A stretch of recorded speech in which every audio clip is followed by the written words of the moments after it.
Yeah, it has been a long time. Hit it. Just toast. I'm gonna think about it some. FOTMs, do you know what time it is? It's toast time.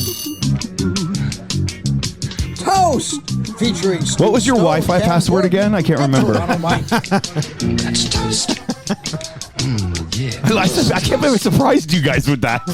You guys know I always say something over those guys' names. I got you both. It takes a lot Just to like surprise I haven't me. been on the radio in a long time. You haven't been on. It's true. I haven't been on the radio in a long time. It's been a long time That's since you've been really on the mic. funny. We're susceptible to seriousness. No, I liked it. It's a serious program. Welcome to episode 1904. 1904, Jeremy Hopkin tells me that was the year of the Great Fire. That's a good year, in except Toronto. for the fire. Yeah, except for the fire. We had a big fire, 1904.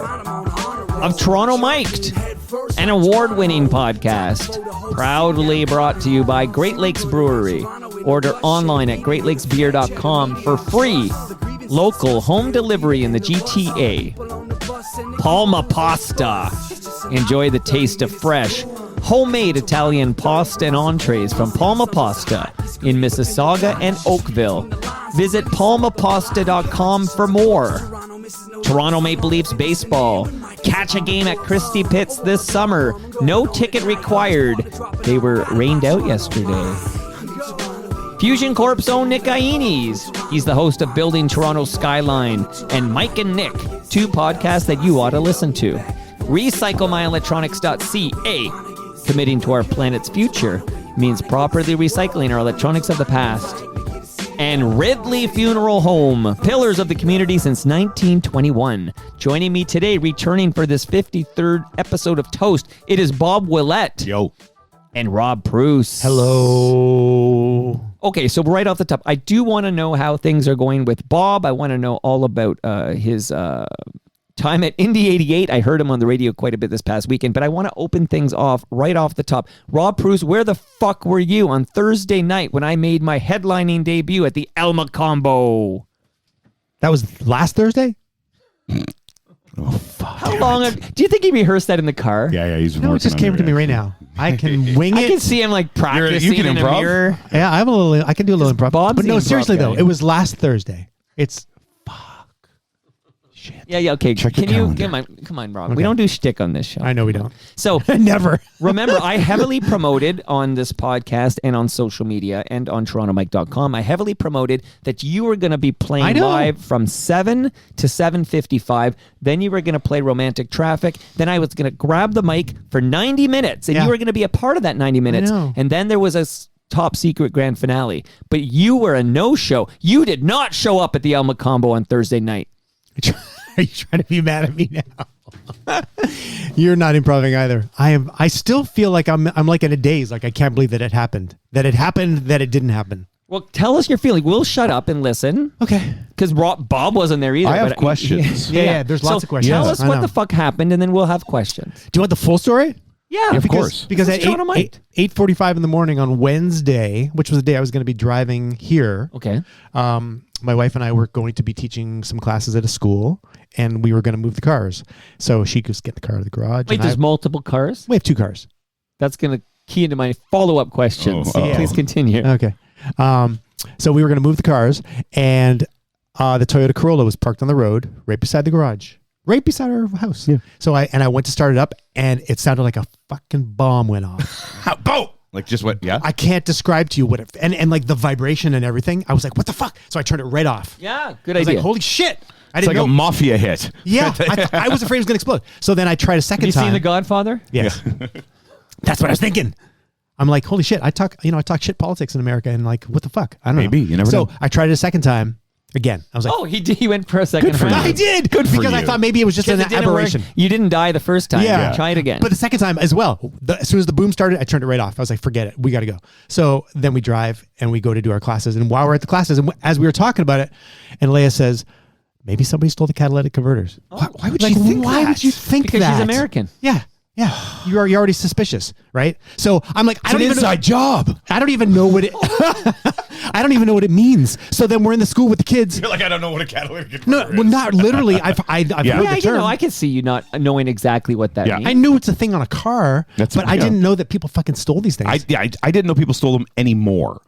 I know they used to steal batteries. Oh, yeah, and no, they used to steal. Yeah, but they have to get under the hood to steal the battery. Yeah. They don't. They only have to get under the car to steal the catalytic Okay, converter. but these are all things I didn't know even at this time. So for 3 hours, we're in the school, and as we're teaching the kids, I'm also Googling. What does it sound like when your car sounds like a fucking bomb went off? And catalytic converters, like are they stolen? And what came up at one of the links that came up said in the last 2 years, 65% of the thefts of catalytic converters have been Toyota Corollas. Good resale market. So I'm starting to think, holy shit, maybe this All right. fucking happened to us. And so we get back home, and I'm still afraid to start the car. And by now, it's afternoon. I'm afraid to start it. I go knock on it. There's a neighbor that has a bunch of cars. He owns a bunch of cars. So I knock on his door to see if he'd help me, because I'm like, I don't know if it's going to blow up or what's going to go on, but maybe you'll be with me. He wasn't home. Another neighbor was. Did you go under the car to see if something was missing? I looked, but I sort of thought. Sometimes, not that sometimes you might see. Oh, obviously they sawed off this part of my car. So online I saw a couple of pictures of what it might look like. So I looked at the back. They said it's below or behind the muffler. Yeah. Whatever. So I look under the car, and I couldn't really tell. But then Can you move the mic so Leslie Taylor can see your face? Just angle it. Sure. But Okay. angle it. You can angle it. like this. He's showing you how to use a mic. I know. Very It's nice. mic. It's My nice. mic sounds nice. Mic. But then I went over to the driver's side and looked under, and there was it looked like a piece of frayed something. Okay. And I was like, it's either worn away, so maybe it's a natural occurrence and something worn off, or a rat chewed it. Yeah. But I don't know. I still don't know. Catalytic converters often just fall off. But I don't know what I'm looking for. So finally I get bold, and I'm like, I'm going to, because then I read, and it said, if you're missing a catalytic converter, you can start the car. It will be a fucking loud rumble, and but you can drive it. It's just that there's nothing between the exhaust and the drive. So it smelled like gas. It sounded like a Mack truck. Yep. So in this little Toyota. So I started it up. I've had some shit boxes in my time that had to drive them like This was even worse. Love a good shit box. I'm telling you. So I finally I'm going to just You ever start it that up. Neil Young song? Piece of shit. Just piece of shit. Piece of shit. Oh, yeah, Or piece yeah, of yeah. crap. I think it was. Piece of crap. Piece of It's crap. a piece of shit car is by Adam Sandler. Right. Piece of crap. Neil Young. Continue. So I finally started it up, and I had to suffer through the first bang explosion, and then it was just like a Mack truck. And so we have a service station, which is like a couple of miles away, the guy that we deal with. So I'm like, I'm just going to take it to Joe and we'll deal with it. So I'm driving at 5 miles an hour, because as soon as I gave it What's any with all gas. this miles bullshit? It's a couple kilometers, whatever. I don't know. So I'm driving really slowly. Leia's following behind me, and we get to the service station, and I said to Joe, I don't know what it is. He looks under the car. He's like, yep, that's what it is. He knew right away. So he's like, just leave it with me. Wow. Yeah. So is it fixed now? Did you drive it here? No. No. Okay, so on What's it gonna Wednesday. cost you? So how'd you Yeah. get here? I rented a car. Okay. So Wow. let's just answer some questions. There's Yeah. a huge turnout at live.torontomike.com because I so heavily promoted your I know. role at the El Macombo Thursday night. And then it was only Wednesday when you called me and you said, I have a wrench. I have a wrench in the, what did I call it? You said, I think you said A you had wrench in the system. A wrench You in the said there's a plan. wrench in the plans, and I was like, I said, Rob, the event's tomorrow. I don't have the capacity to. I can't deal with a wrench in the plans. I know. What is your wrench? That I thought You didn't were think it was going to be that just kind of give I a it thought wrench. you were me. going to change things up. I know. I didn't know you were going to be that dramatic. So tell us though, what efforts did you make to get here for Thursday night? The efforts that I made, I had no efforts. I mean, basically when I, no. good. Yeah, That's yeah. all- So you what know are what? you I like drinking, Bob? honesty. What is that? That's an absacker. Yeah, I'm just looking at it. Yeah. I brought you a couple of absackers. I just felt like that would be a Bob. Oh, it's a Willette. a Hellas Lager. Yeah, sure. Thank you. On I the was mic, just looking though, at on it. the mic. Oh, you you can want me to do it? I'll do it. yeah. Sure. Yeah. While I'm listening to the story. Yeah. Absolutely. This story might go a while. Yeah. There we go. By the time I called you, which was 3 or whatever. Like around 3 p.m. Yeah. on Wednesday. This event is, of course, Thursday, Yeah. and doors open at 6:30 Yep. Thursday. So you said to me basically, Mike, I can't get there. Yeah. But you did try. You said you took no efforts, but you tried to rent a car. I did try to rent a car. There was effort. Yeah. But I was also dealing with the insurance people. I was a little nervous about the whole deal. You didn't want to leave the country, or you didn't want to leave. I understand your car and was and Leia's got Yeah, her. but Leia has a car. Well, but she's got shit going on. She was using the car. Yeah. She's a real estate agent. Yeah. Did she know you were part of this heavily promoted? Yes, we of course. were charging money for tickets. Yeah. Does she know you were part of this non-paying gig? Yeah, well, that did come into the picture. The efforts If to... this was a paid gig, Well, even then, I can't say. But she's traveling to New Jersey and stuff, and I basically wanted to be there for the insurance. I didn't really know what the outcome was going to be because we hadn't heard back from the service station. Like, he's like, leave it with me, and then he was going to try to figure it out and whatever. But the timing could not have been worse. Yeah. I was like, this is... so close to that. Actually, I was supposed to leave at that day. Yeah, that day. So, anyways...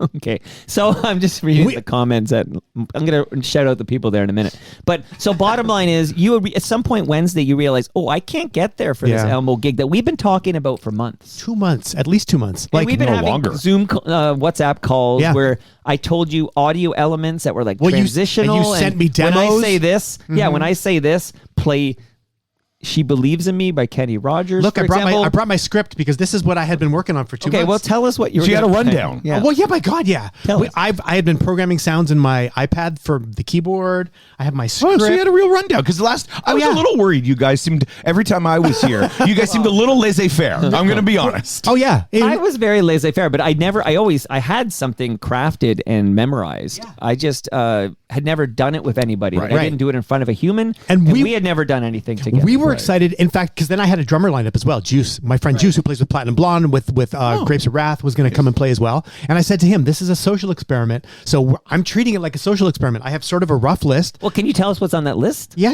sure. Like a bit of it? Of course. I've got the Depression Suite, which I also have. That's a key part. I have all the lyrics printed out because I had sort of learned the song to like do your key moments. Are you going through something? Were you going to sing? Did you sing that still? So here's the news for you two who were not there. Because I should tell the listenership, the thorough recap of the Elmo gig is going to be on FOTM Cast. Of course. Cam and Stu, that makes sense. because they were there. Yeah. Cam and Stu. You had to, we're going to get to you in a minute, Bob, but you had to work. I was on the air. Yes, you had a real good excuse. And Rob, you have a good excuse. Your catalytic converter was stolen and you couldn't get here. That's a good excuse. I'm not busting your chops. I'm just having fun with you. But what was my butt? I don't even The singing the Tragical Hip song. That's good. Yeah. Oh yeah, so the Tragical Hip. So I did sing. Yeah, I did. You did sing that bit. Yeah. So and we sang I am too, and then I also did the Don't You Want to See How It Ends? Yeah. So we have. That's where it's going. Yeah. It was recorded by Doug McClement. Oh, he did record it. That's amazing. Because his BFF Blair Packham, who we'll talk about in a moment, was on the bill. Because he subbed for me. Last minute fill in. But he was already going to be in the big finale. He was going to, he was nothing to do with the show. He was going to be at the show. Okay. Drinking a beer. He bought a ticket to take it in as a fan of the TMU, right? Supporter of the TMU. And then I phoned up Blair. So this is how it went down. I'll tell you my part, then we'll get back to your sheet there. But you told me, you basically buffied. Yeah.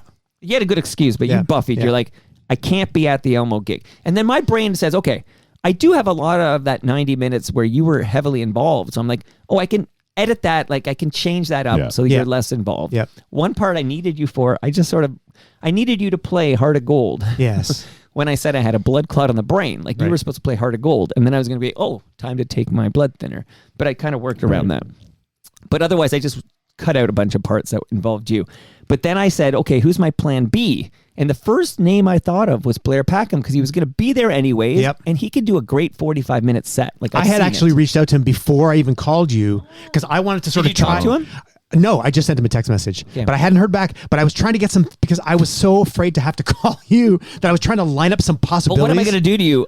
Disown you? Well, I don't know. But like, are you going to I'm going to replace you on Toast? No, but I feel responsible. I thought about it because we had done we had done so much preparation for it that I felt responsible. I had spoken to the guy at the Elmo Combo about possibly doing a Zoom. I spoke to Andre. Right. I was like, maybe we can put this. He wasn't even there, Andre. He wasn't. He had a woman named Vanessa do the. I don't know. Oh, Vanessa's great. So Andre is great.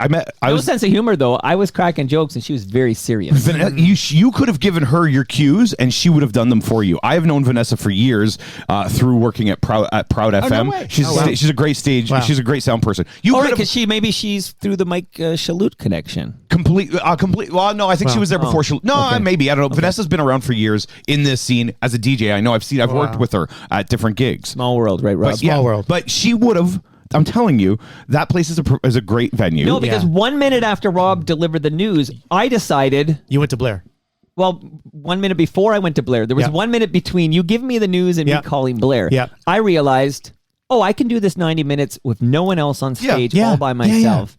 And I basically started making lemonade out of it. Good for you. But Blair, who I phoned 1 minute later, said he was happy to do it. And because he did it, because we asked Melissa Stein, who's part of this show. I got to say this quickly because I keep forgetting. She believes me. I'm dropping the entire set in the Toronto Mike feed Wednesday morning. Are you really? Just before I go to McGill for my daughter's concert. Wow. You recorded the whole thing. Well, Doug McClement recorded it, right? That's so you've right. captured it. So I wanted it recorded like through the board. Yeah. You know what that means, right? Yes. So, but Melissa went to the Elmo, I think to Mike or something, and said how much to get it recorded. Oh. You know what they quoted? $1,000. $6,000. Wow. Because they would have wanted to master it and do it all. They quoted $6,000 to record it, and I basically told Melissa, I said, tell them to fuck the right off. I'll get Moose Grumpy to set up a phone by the side of the stage. Yeah, exactly. And just get the ambient Jeremy sound. Hopkins recorded a lot of this to video, and he's going to put together like a super video thing. So shout out to Jeremy Hopkins who's doing that. It's like a super cut. Yeah, he's going to put together some great piece of video soon. That's amazing. But so when Blair Packham was added to the bill, he posted on Facebook that I'm going to open up for Toronto Mike at the Elma Combo, which is a weird sentence to even hear out loud. And then Doug McClements, who does work at the Elmo, said, I'm happy to drop by and record this for free.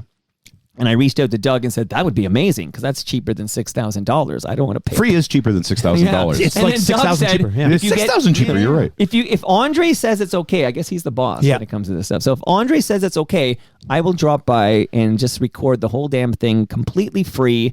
And he did that. Wow. I already put Blair Packham's set on my YouTube channel in its entirety. It sounds so good. I listened to it. Yeah, it's good because Vanessa did a good job and Doug did a great job. It sounds amazing. We have it all. Yep. So I'm going to share it on Wednesday so you two can hear it. But Stu and Cam are going to recap everything on FOTM Cast. And you were missed. You had great excuses, but you were both missed. I would have loved to have been there. I would have too. As soon as I was off the air, I texted right away. I didn't know you weren't there. I know. I texted you back. I was like, hadn't hey, I guess you haven't seen the news. No. Oh, yeah. It happened very suddenly. Yeah. And Rob, so I did, in my grand finale, I had a fake grand finale. I saw that clip, actually. You faked them out? Yeah. So I had a fake grand finale. I'm holding up the cherry blossom right now because it's here. And I would say 75% of the cherry blossom is still in this bar. Because I did a chunk and then... the real grand finale interrupted, right? So it's all going to make sense when you hear the show. Right. Cool. Although, if you were paying attention, I did drop that part. I think Jeremy Hopkins had a video I put on it's very cute. Instagram or something like that. So I'm here to say is, yeah. you were I know what the missed. grand finale is. Yes. Yeah, you were missed. So, but I honestly, I felt like on Thursday, and then knowing it was happening that night, I was sitting at home and I felt numb. I was like, I can't believe I missed this. So weird. But it's not just. It's like it's beyond guilt even because when it's out of your control and you're just like. No, it's like you got sick. We've all had Like that I feeling, got right? sick. I had that. So I was supposed to be in a wedding party in Saskatchewan. Yeah.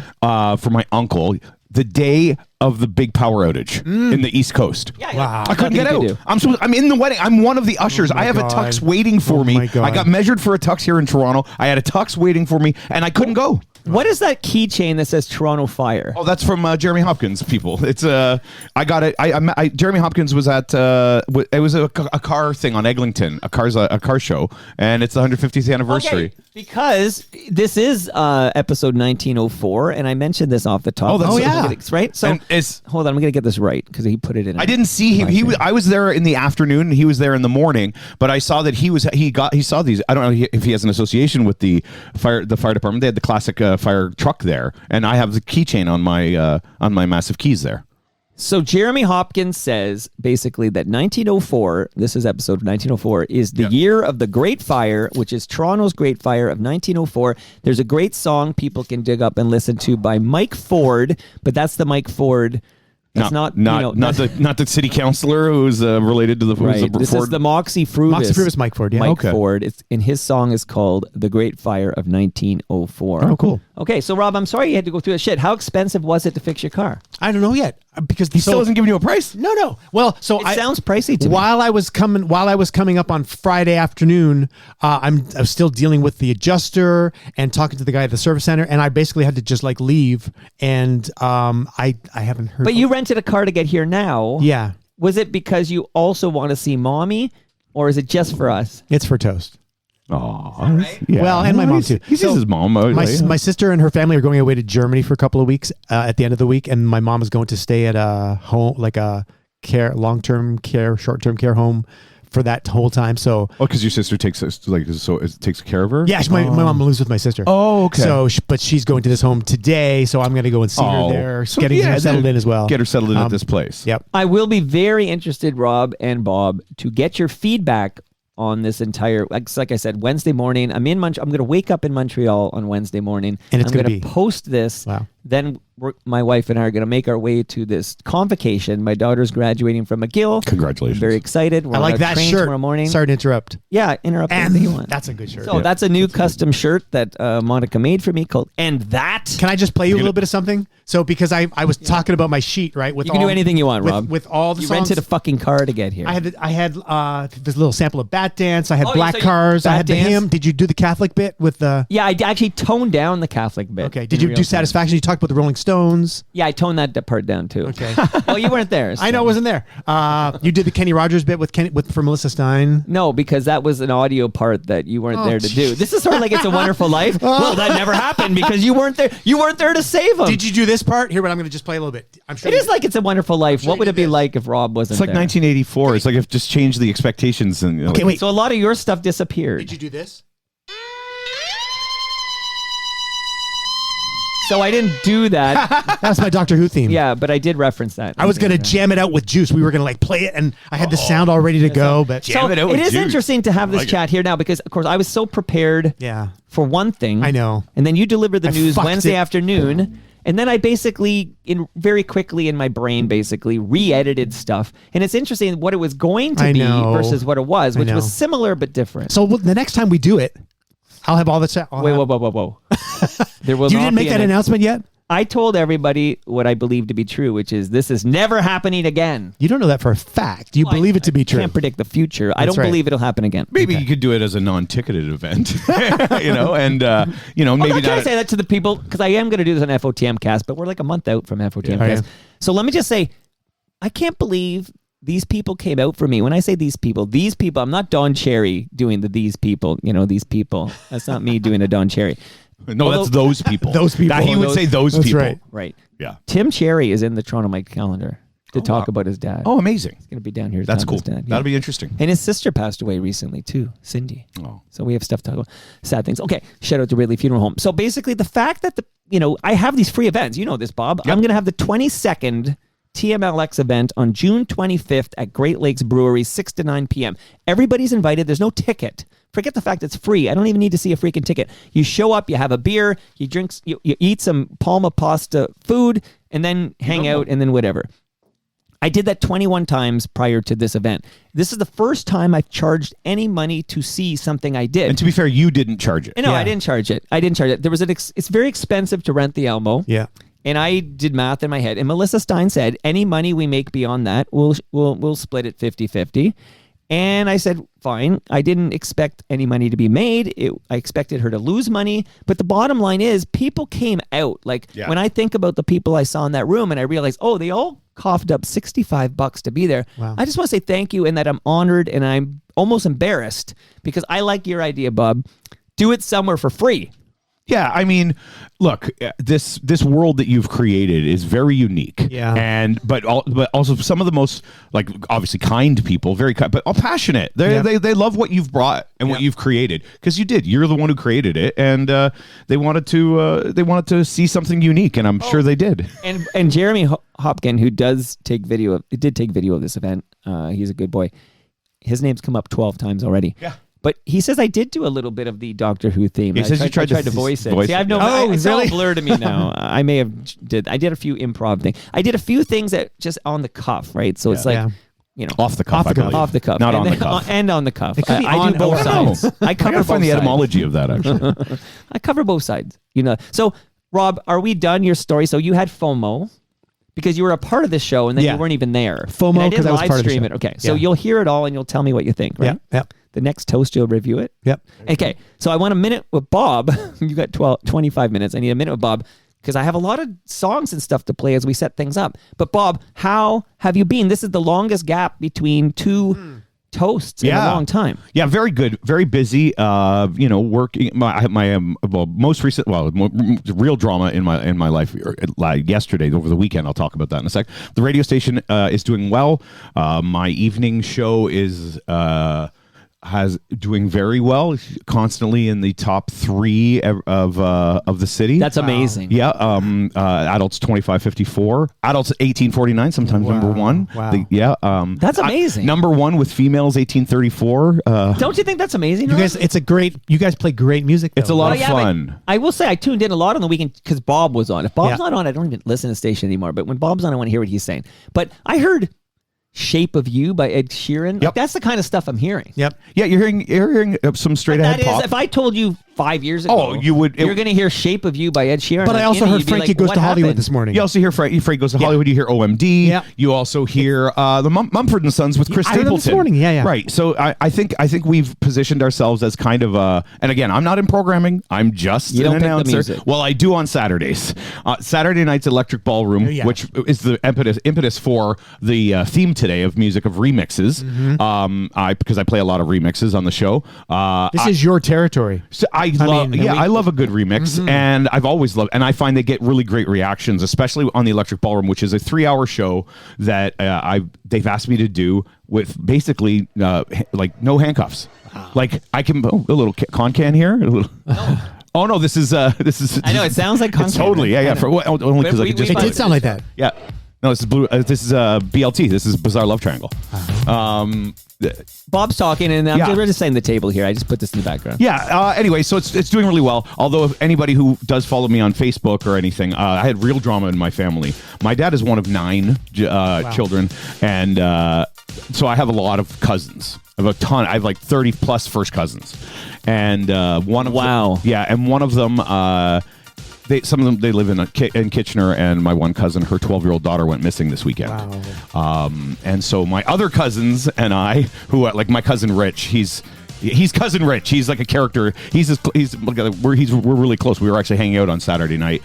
She went missing Thursday night, and him and I and my other cousin Mark, we were like, okay, that's what serious shit. Wow. Yeah, and like, was this a runaway? Was this you start thinking human trafficking? Yeah. This girl is 12, but she's 5'5". Wow. She's tall, and anyways, It ultimately culminated that myself and my cousin Rich got into a car at midnight Saturday night and drove to Rexdale to pick her up on Weston Road outside of a closed Shoppers Drug Mart and got her and drove her home to Kitchener. Wow. Yeah, so she's okay. She is okay. It's there's a lot of spaces in between that things can be filled in, but the most important part is she's okay. Good. So I'm a little tired because I did have to work yesterday too, and we were up until we didn't get home till after 3 a.m. after driving in that weather that we had all weekend. It was a lot, man. It was crazy. Wow. Anyhow, there we are. Oh, and I was at the Elmo, ironically, on Friday night before Mike Shalhoub's wedding party. I heard about this on Instagram. It was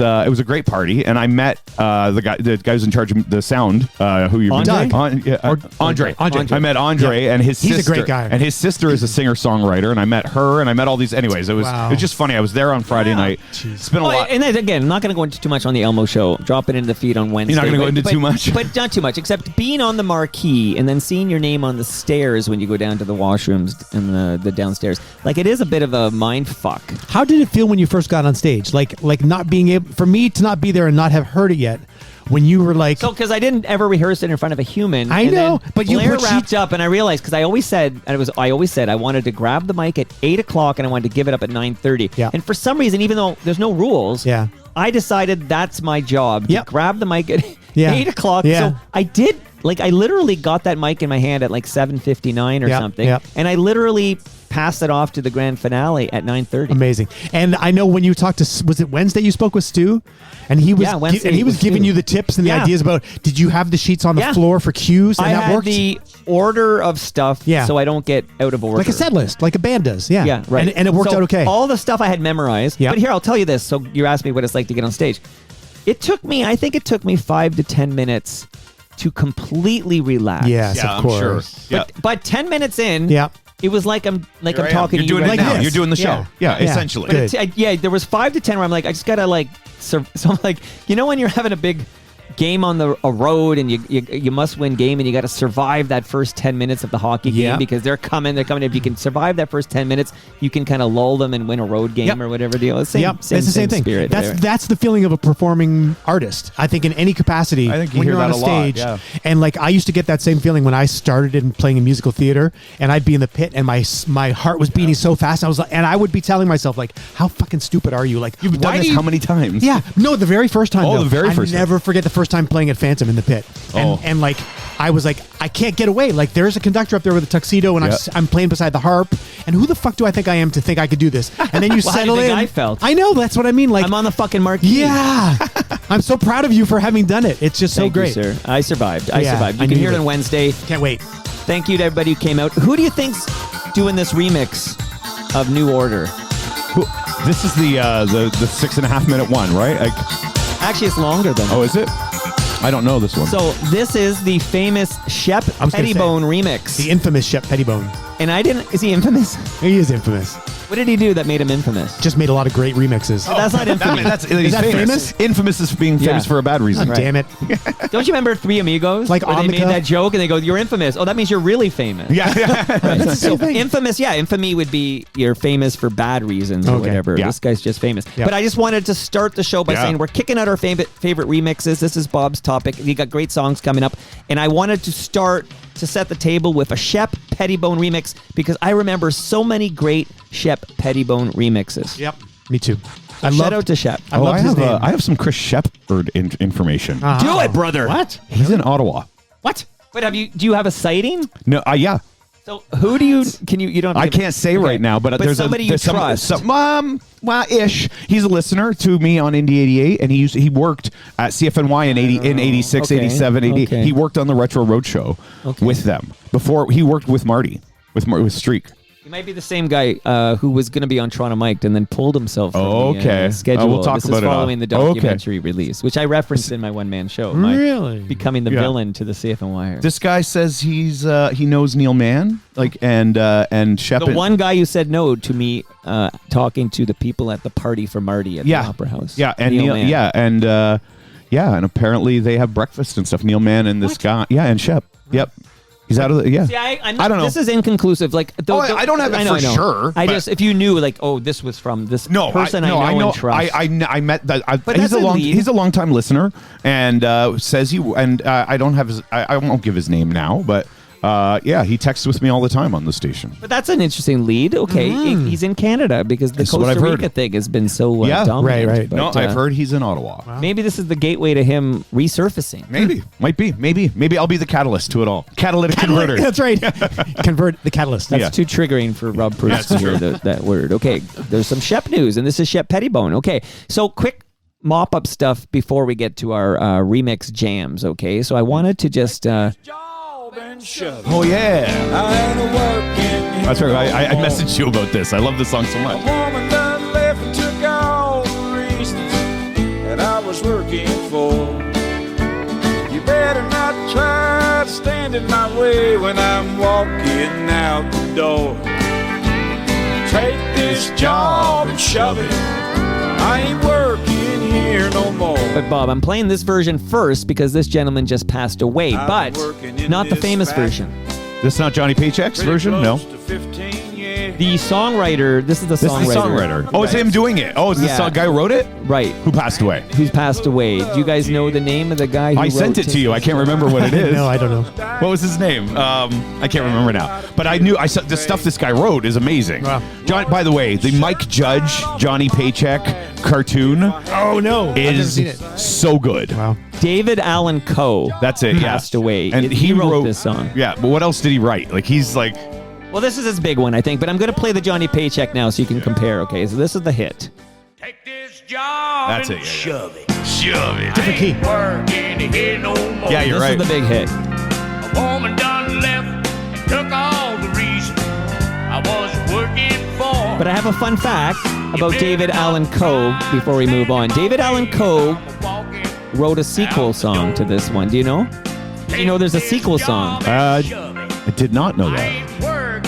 Okay, so shout out to Ridley Funeral Home, David Allan Coe. His son had a podcast I listened to about country music called Rhinestones and Cocaine, but it might also be called Cocaine and Rhinestones now that I say it out loud. So, shout out to David Allan Coe, who also wrote this sequel song. Take this job and shove it. I ain't working here no more.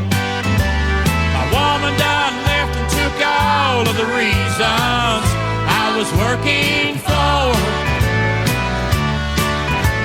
You better not try to stand in my way when I walk out the door. Take this job and shove it. I ain't working here no more.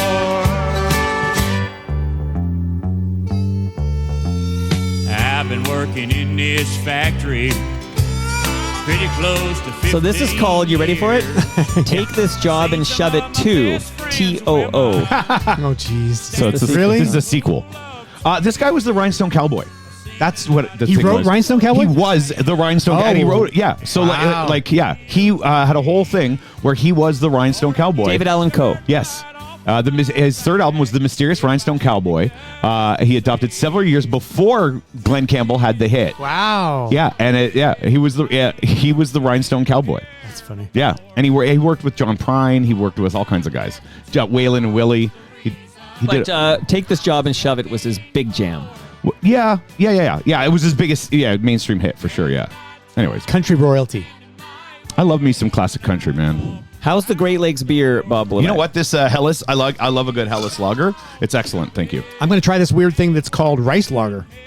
Ooh, Yeah, okay, so I wanted, because when they do the between two fermenters down here, they bring new fresh beer All off right. the line. Is that gluten free? Is that for people who are like celiac?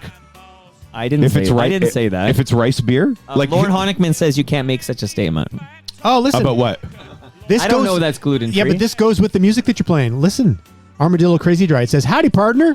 Why, I do say you're looking mighty parched. We're plumb out of sarsaparilla around these parts, Oh but my we God. do have this here in rice lager. It's plenty dry with a pleasing What do you think spicy of his bitterness accent? and lots of bubble. I'm not sure. You spent a lot of time in the States, but that's not very good. Should quench your thirst something fierce. That's not a Queen's accent, is it? No, Okay, it's so Mr. pop that Haney. open on the mic. It's Mr. Haney from Green Acres. Oh, I hear that. So I wanted to pay respect to David Allan Coe Well, that for was Bob good. Willette, but I have one Sounds for you right. too, Rob. You ready? Yep.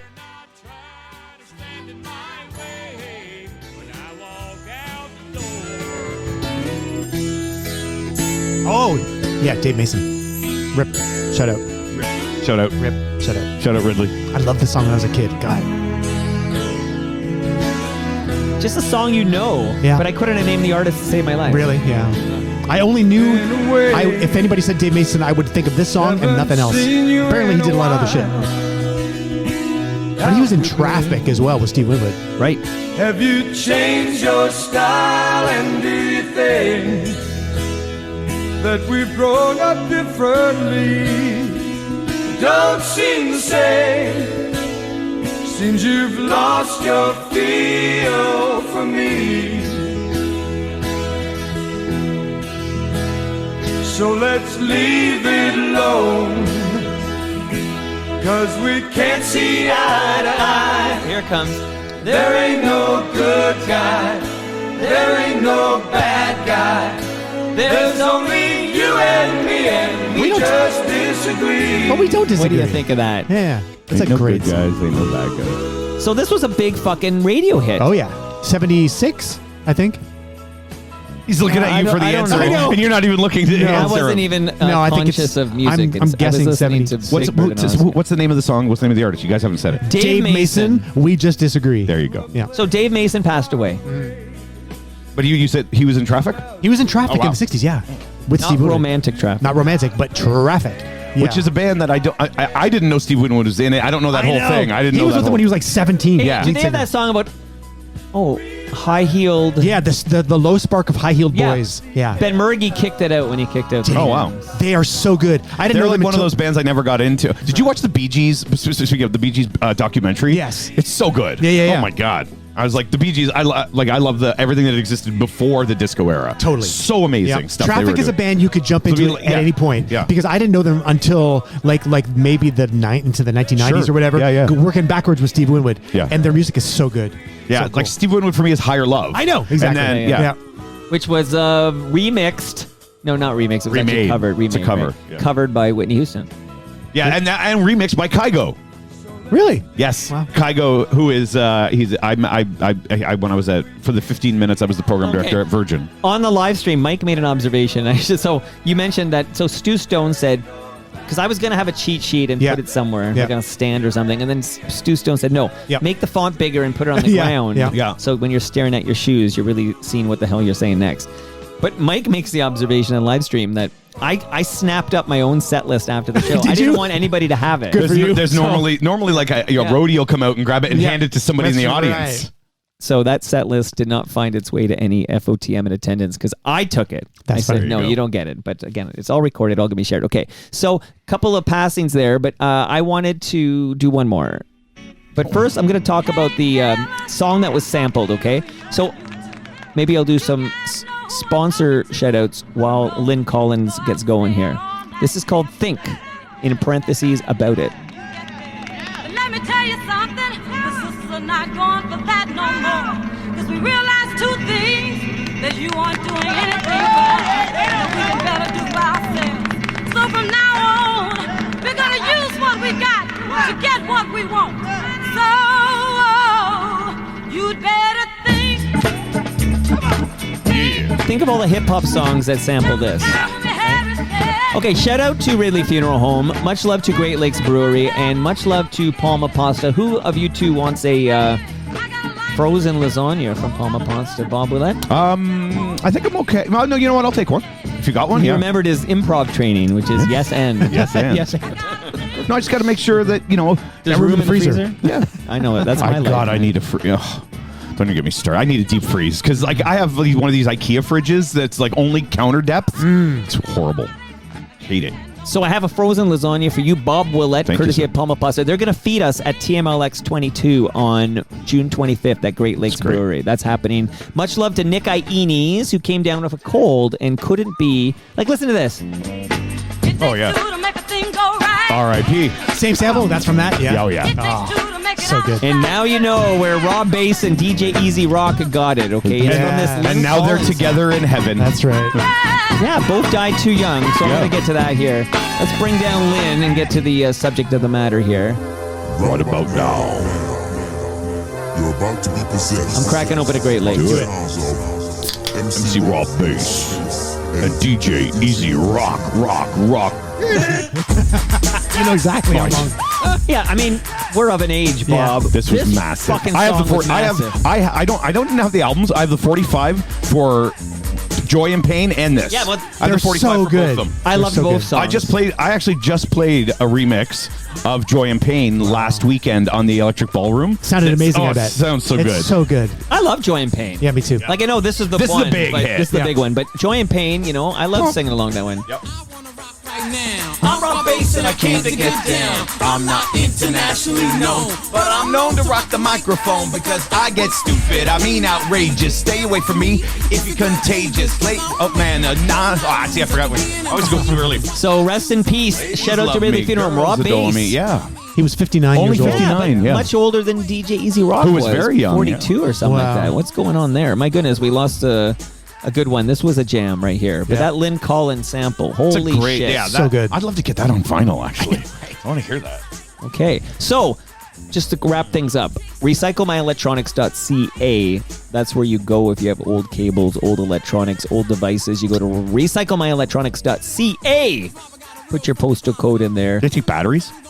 You know what? Good question. Because I have like an old. I've been holding. I got to figure out what to do with it. I have an old. IKEA does. Don't But I have an old battery for a whippersniffer, like for a weed whacker. Oh wow. That is dead, and I don't know what to do with it. Shout out to Ridley Funeral Home For my dead whippersniffer. Oh, one more. So you gentlemen haven't been here since the Maple Leaf season kicked off. Yeah, it looks like you're having a good time there. Yeah, they postponed yesterday, but I was at the last 2 Sunday afternoon games at Christie Pitts. No ticket required, just like a TMLX event.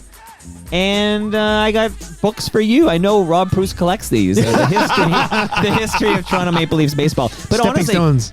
we should all get together. I saw Cam Gordon at the, no pressure, but I saw him at the season opener when Yasiel Puig hit 2 bombs. Wow. I would love to see you guys at a Sunday's Leafs game a at tough Christie one. Pitts. I know, but I'll get you a Leafs lager. I'm excellent. I'll get you some. They got a new pizza sponsor. Ooh. They have a new sponsor called Pally's, which is these potato chips that are unbelievable. And there's Krispy Kreme. I can take care of you, okay? So fill the hill this summer. Catch some Maple Leafs baseball. Shout out to Ridley Funeral Home, Rob Bass. Yeah. So this is the first thought I had. Well, I had a few first thoughts. I really like this topic, Bob Willette. You didn't at first. I know, You were but like, then I loved it. You really didn't at first. You were like, I don't know if It I was challenging, but it's Then good. I liked it. So this is the original version of a song. You might have played at a wedding or two. I don't know. I don't think you played this version, though. First one to name that tune. Is this Uka Chaka? It sounds like the beginning of no. Oh, Macarena. This is the original version of Really? Macarena.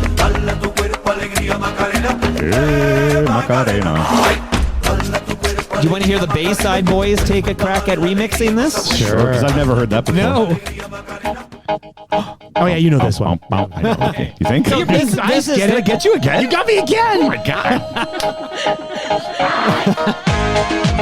So here's an example of a song where everybody knows the remix. More than the original. Yep. Yeah. This remix was a big fucking hit. I did a whole episode of Toronto Mic'd about it. You did a whole episode on the Macarena? Yeah. And is this remix based on that version you just played? Yeah, of course. That's That was amazing. the original. So Yeah. Are the vocals from those guys? Yeah, same guys. Los Del Rio are the guys. Wow. But this stuff here is all part of the yeah. Bayside Boys remix. Yeah. Yeah, it is the same vocals. You're right.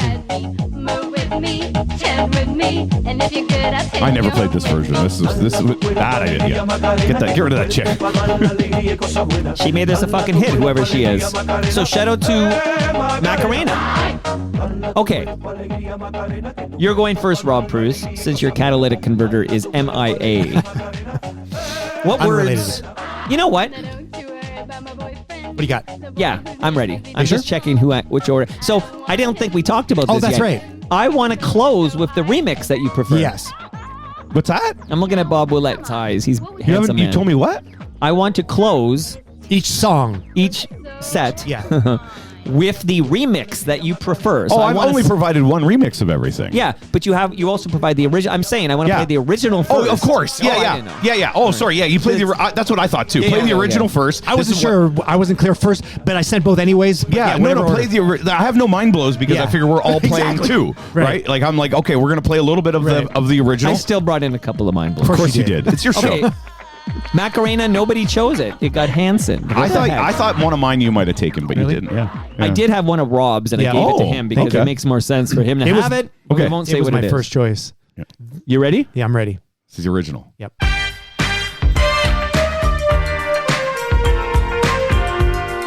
I gotta go to the live stream and see if they can name that tune.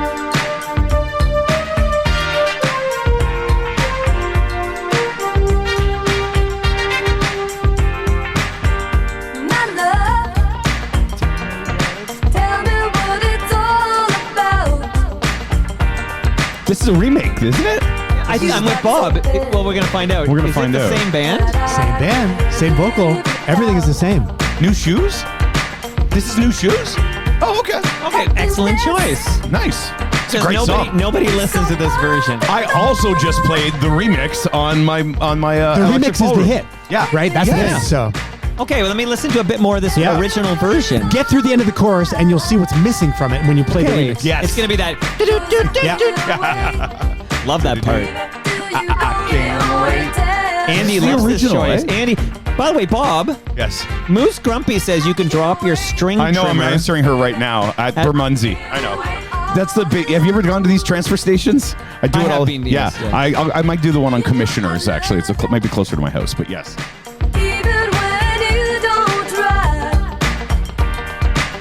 I feel we don't play as much of the original. Yeah, go to the new one. Go to the remix. Is it Yeah, okay? yeah. I'm afraid of Rob Preuss. So much better. I'm afraid of Americans. I'm afraid. Just remember, There's a remix of that. There are many remixes. Oh, yeah. Okay, here we go. Some white Dead air. Some white space here. You call it white space, eh? We call it dead air. There in it the is. business. That's Some what white we all know. space. The bit that Synth bass. and then even the clap. Yeah. Clap's not there. Nope. In the original. And then the keyboard. Oh yeah, the Keyboard number one. broke it. Like it makes it so much bigger. And then I like we go. that. Yeah. Yeah.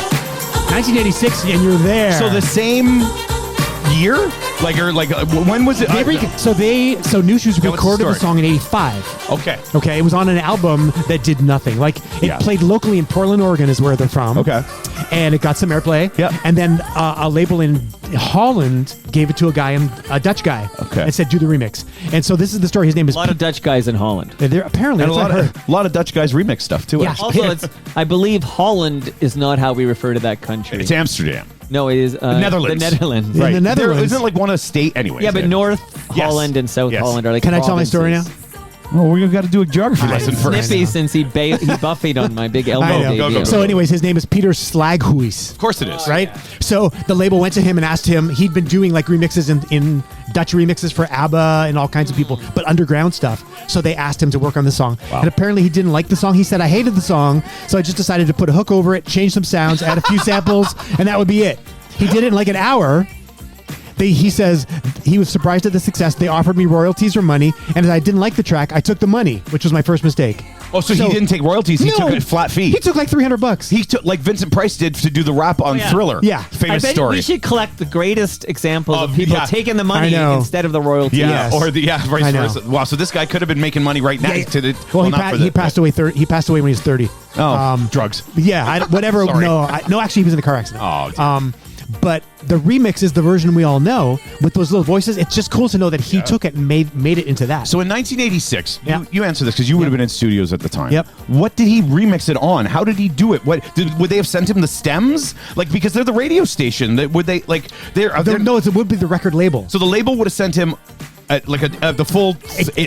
I don't know for sure. Best case scenario. What do you think might have happened? If best case scenario, Were you there, Rob? I wasn't there. I wish I was Could have there. been. I had never been to Holland Bob at that thinks time. you were there. But they may have given him the multi-track. But Yeah. it's also possible he could have just taken the mix of the song and edited the shit out of it, and then laid down a track on top of that, and then mixed it together. And then actually just like because now you can make stems on the fly yeah, with yeah. these. Oh things, no, but- in those days it's all on tape. But that's what I mean. So Yeah, you're yeah. literally he could have been just EQing it to get just the vocals. Yep. You go through all those steps, and then you. What year is this? 86. Okay, in '85, I had a remix of the Rock Me Amadeus. Yes. Yeah. Falco. Yes. Falco's Rock Me Amadeus. The remix, the Salieri remix, I want to call it the Salieri. Salieri. Yeah. Okay. That I liked Rock Me Amadeus, the radio edit, yep. but this remix was next level. It was I'm just so shouting good. it out because that was 1985, and I know. I fucking love that remix. Wasn't it great? And there's that was the era when it was just starting to happen because sampling was coming into play. Yeah, and you could actually record a bit and then play it and re-trigger it, whatever. That was the Casio at home. I had a Casio had Casio, that. the That's right. SK10 or whatever it Yep. was. Tiny little thing where you could actually. I remember sampling my own voice. Yes, on the SK1. or on the SK1. Yeah, that's it. Yep. But at that time, the high end shit was like $50,000. that. There were Fairlights and Sinclair Yeah. and things. So of course those things existed in the high end in the studios, yeah. But you still had to manipulate the tape and play the parts, Right. and like there were ways to It all link it came up. from hip hop too, Yeah. right? It all came from New York City, Yeah. from Brooklyn and Harlem, and amazing. all that original stuff. So this is I didn't actually know at the time.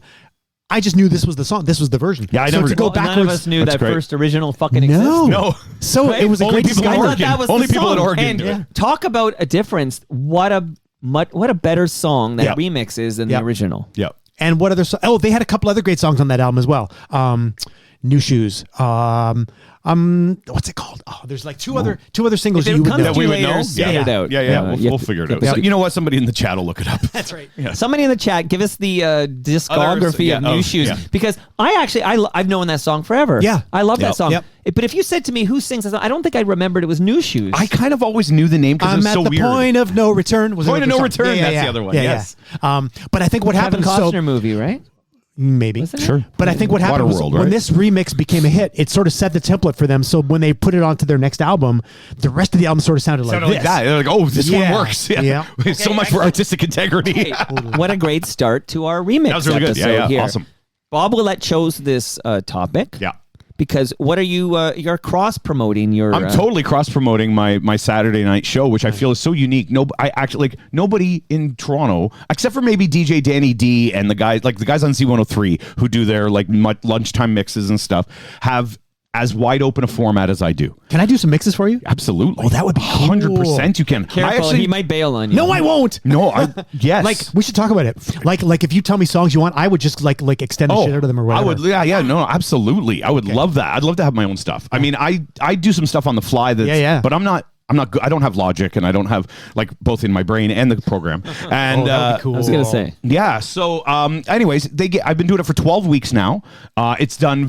It's so funny. I mean, on Saturday nights, there's the amount of meters that are out there. Again, it's always a sample size issue when it comes to radio, but it's been doing quite well. It's been growing since I took over. And Saturday nights, your penis?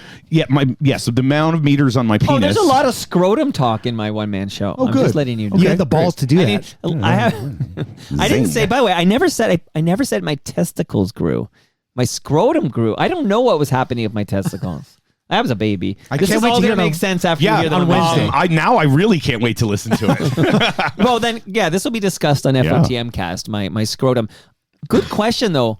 I now need to take a note to ask my mom, did my balls grow with the scrotum? Or was it did just my a big balls, sack of skin? Did my balls, did my balls, because apparently I didn't know this. It was like a balloon, right? I wish I was there. Oh, so it was a balloon? It wasn't just the sack was big and Right. and did the actual, did the ball, did the meat and did the, Right. did the kibbles and bits? did the kibbles grow as well? That's a great question. Yeah. I'm going to find out. You should find out. I'll find out for because we can't FOTM answer that Ask question. your mom. for Get you. your mom on line one. Yeah. Okay, Right now. Chris Ward says Point of No Return, 1993 with Bridget Fonda. Remix of from La La Femme Nikita. Oh, Okay, that movie. and Cool. Kanaka points out, when we're talking about this mid-'80s, when all these remixes are coming out, the 12-inch singles were exploding. Yeah. And I played Bizarre Love Triangle off the That's top. the 12-inch, yeah. And that's a famous 12-inch, because isn't that the 12-inch that cost more money to make than they made from selling it? Like, didn't every copy of that 12-inch single cost New Order money? I don't know that story. Something about the way they made the vinyl and the cover, the production sleeve. of it. The production Something cost. about the Well, production of it meant that every time they sold, and it was a very, very big seller. It Also, still didn't recoup the cost. you wrote Romantic Traffic, Rob Preuss, with Gord Depp. Yep. Right? Yep. Gord Depp's Nova Heart, which he wrote on your keyboard, right? Yeah. The 12-inch is the best. That fucking 12-inch of Nova Heart by Spoons. Well, man. we did that. I mean, that was So our. would you have done it? Did you produce that? Like, did you guys work that together? Because It was nobody a else did it. Yeah, no, it was a conscious choice to make it as a 12-inch single. So we rehearsed the song with our producer as the extended version, and then he cut it into the 45. Right. So, I we think worked that happened, backwards. and they turned it into a radio edit. Yes, Okay. and it was easier. That's why they call it an edit. That was right? 'Cause it's 1980. It was 1982. Yeah. So I mean, at that time, we were like, we need to make a song that's going to be one side of 45 or a 33, of whatever. a 12-inch. Yeah. So we recorded 7 minutes of music. Right. And then Amazing. he cut it to the 3-minute. So. Yeah, and that happened a lot, I think. I think you can see that a lot when you see radio edits. Yes. And I mean, even last time I was here and we did Stars on 45 on the, there's so many versions and remixes of that, but I had one, and I found it, and I recorded it myself, the 145 version that I grew up with. Yes. I couldn't find it online, and I used it. So, but again, that was also a cut down version of the 12-inch of And Stars I mean, on that 45. was happening in the 70s already, too. Like, people would cut a song. Yeah. I know with Peter Frampton in 75 or 76 on his Frampton Comes Alive album. Yeah. They even made a cut version of his song "Do You Feel Like We Do," which is a 13.5-minute song, and it's so good. And whenever I hear it come up with Casey Kasem on the AT40, that it was a single, didn't get very high, but they chopped the shit out of it to like a 3-minute song. Yeah, well, and didn't it's they so chop out a big solo in "Light My Fire" by Doors? Probably. Oh yeah, because I it's know. like The it's a radio, 9-minute yeah. version. Yeah. Yeah. They, you know what? I wasn't in radio at the time, but I think by the time is it 5 Days in May come out with Blue Rodeo, they're releasing 7.5-minute with the big organ things. Yeah. And radio's Diamond Mine was Diamond the- Mine. yeah, Yeah. like that, So yeah. like, and guys are like, yeah, you. But that's guys- Bobby Wiseman. It was Yeah. great. You guys, True is great, and you guys are great, and we want to play you guys, but we're not playing a 9-minute version with a big fucking the thing in the middle. And again, spoiler alert, there's a grand finale at my Elmo show, which you'll hear Wednesday. But the song Rosie and Gray from Shakespeare in My Butt, their record label, whoever the, didn't want manager, it. the manager said, you need a radio edit. Nobody's going to play this. And the guys just said, No. screw yourself. We're not Yeah. changing that Yeah. song. Wow. And CFNY did play it. Yeah. But it has a long, as you know, I Yes. use it as an Has a pretty outro. good intro. It has a pretty long Yeah. intro there. Okay. Here we go. So, Bob, any words before I kick this one? I actually just now thought I should have. I've had the lead singer of this band on my podcast.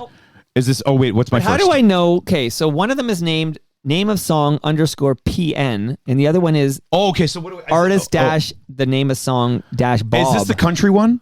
Yeah. No. Okay, let's do the country one first. But I don't know which one's the original. I'm gonna play the one I think is the original. I don't want the country one. I want that last. I'm sorry. I thought that was. Okay, so which look, one do you want? Describe it. Let's do filter.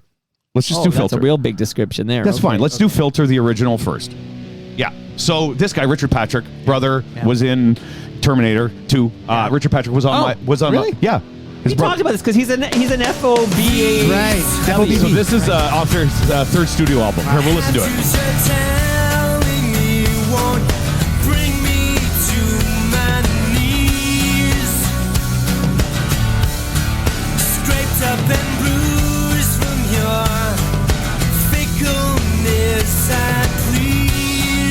Just get to the first chorus and we'll. Just let me feel some ease from creatures of your greed.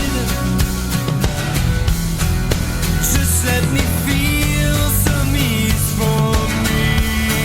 Let's go right here. Yeah. Here we go. Yeah.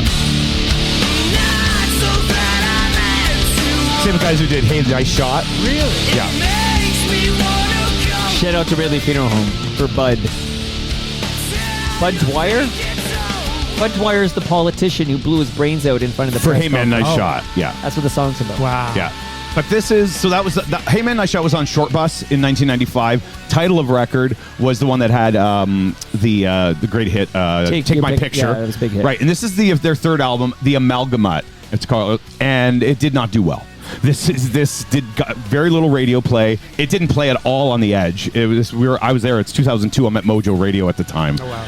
But what it did get played. What did happen is, and I talked to Richard Patrick about this, about getting your art remixed. It's your art. It's your thing. Like art. And he said his quote was something like, "You can't be precious about these things. You have to just let it go. Once it's out there, it's out there." And so the Executioners, very famous rap group, remixed it, and this is the Executioners remix of.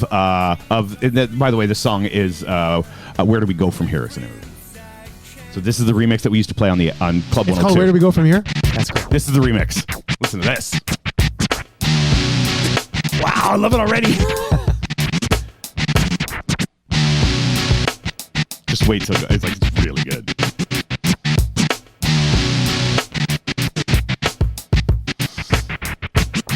Please have to just telling me won't bring me to my knees. Scraped up and bruised from your fickleness, I plead. Just let me feel some ease from the creatures of your greed. It's the same song.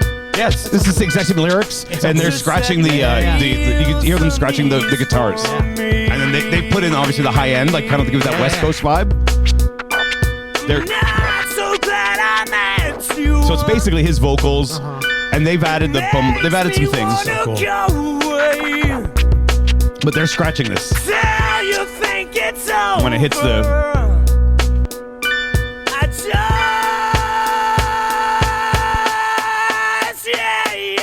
yeah. Where do we go from here? You know I'm not the only one. Where do we go from here? You know I'm not the only soul. It's a lot of fun to play when you're DJing, It's too. so cool. I haven't dropped this on the Electric Ballroom yet. I gotta get to it because it's. Are they ready for this yet? No, not yet. No, that's exactly it. I have to work my way up to it, right? So the Executioners are actually like a collective. Wow. Of turntablists. Really? Yeah. Wow. And from New York City. They're DJs, turntablists. They get together and somehow they got a hold of this song and turned it into this. But there's Mr. Sinister, Rob Swift, and Rock Rada.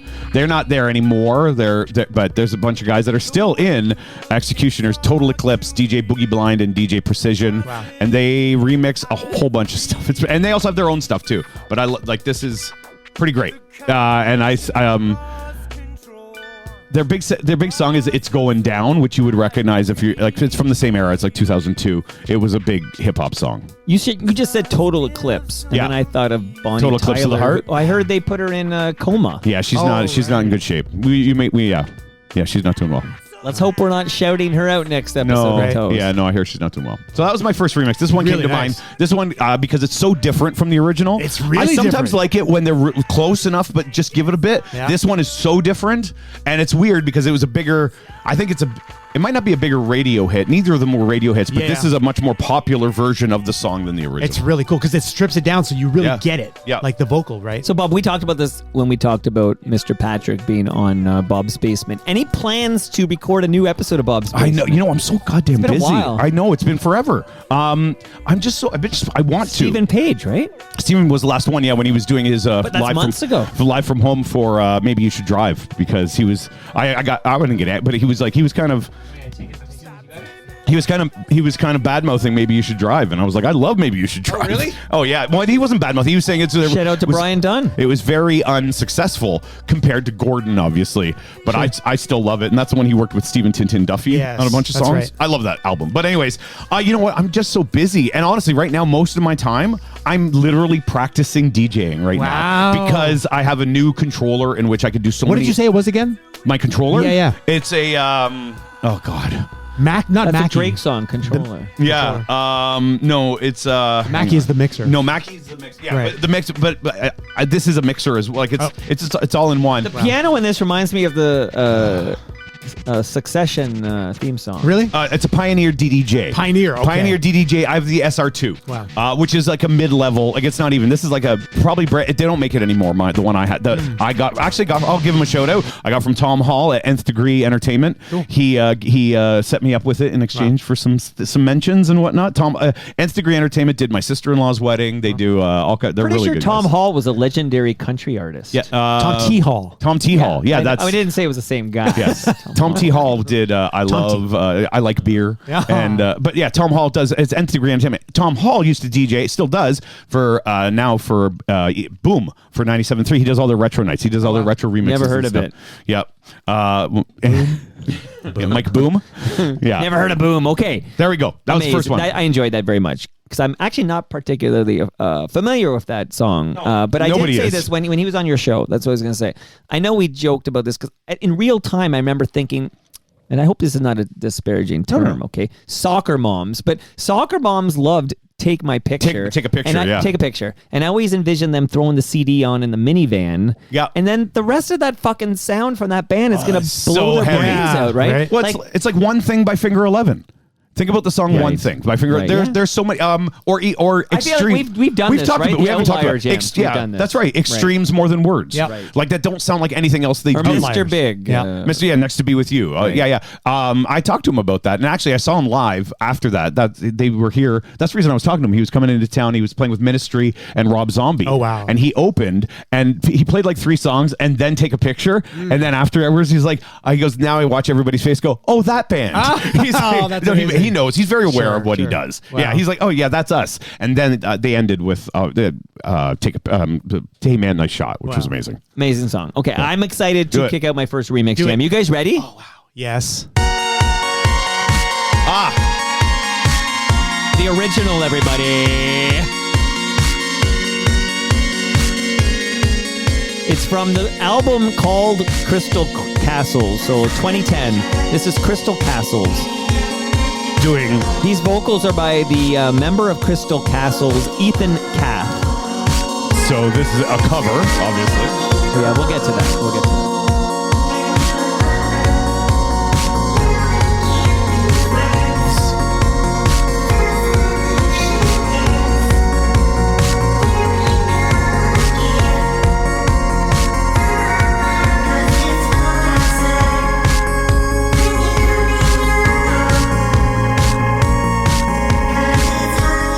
Bob mentioned it's a cover because us Canadians know this is a cover, but this is the original Crystal cover. Castles is Canadian too, you Crystal know that, right? Castles is Canadian, yes. But here is, I just want to do this because Bob had a drummer coming to my Elmo gig, and we had to cancel him, but it all kind of comes together. We'll do this quickly. I also worked with Mark Holmes at Preuss. I did a live dare with him. Wow. Get him on Toronto Mike. Oh, he's this story. He's not doing anything right now. Get his ass So this is down more here. like cover jams. Well, no. Wait, just hold on, Rob. Okay, I'm doing something here. Okay.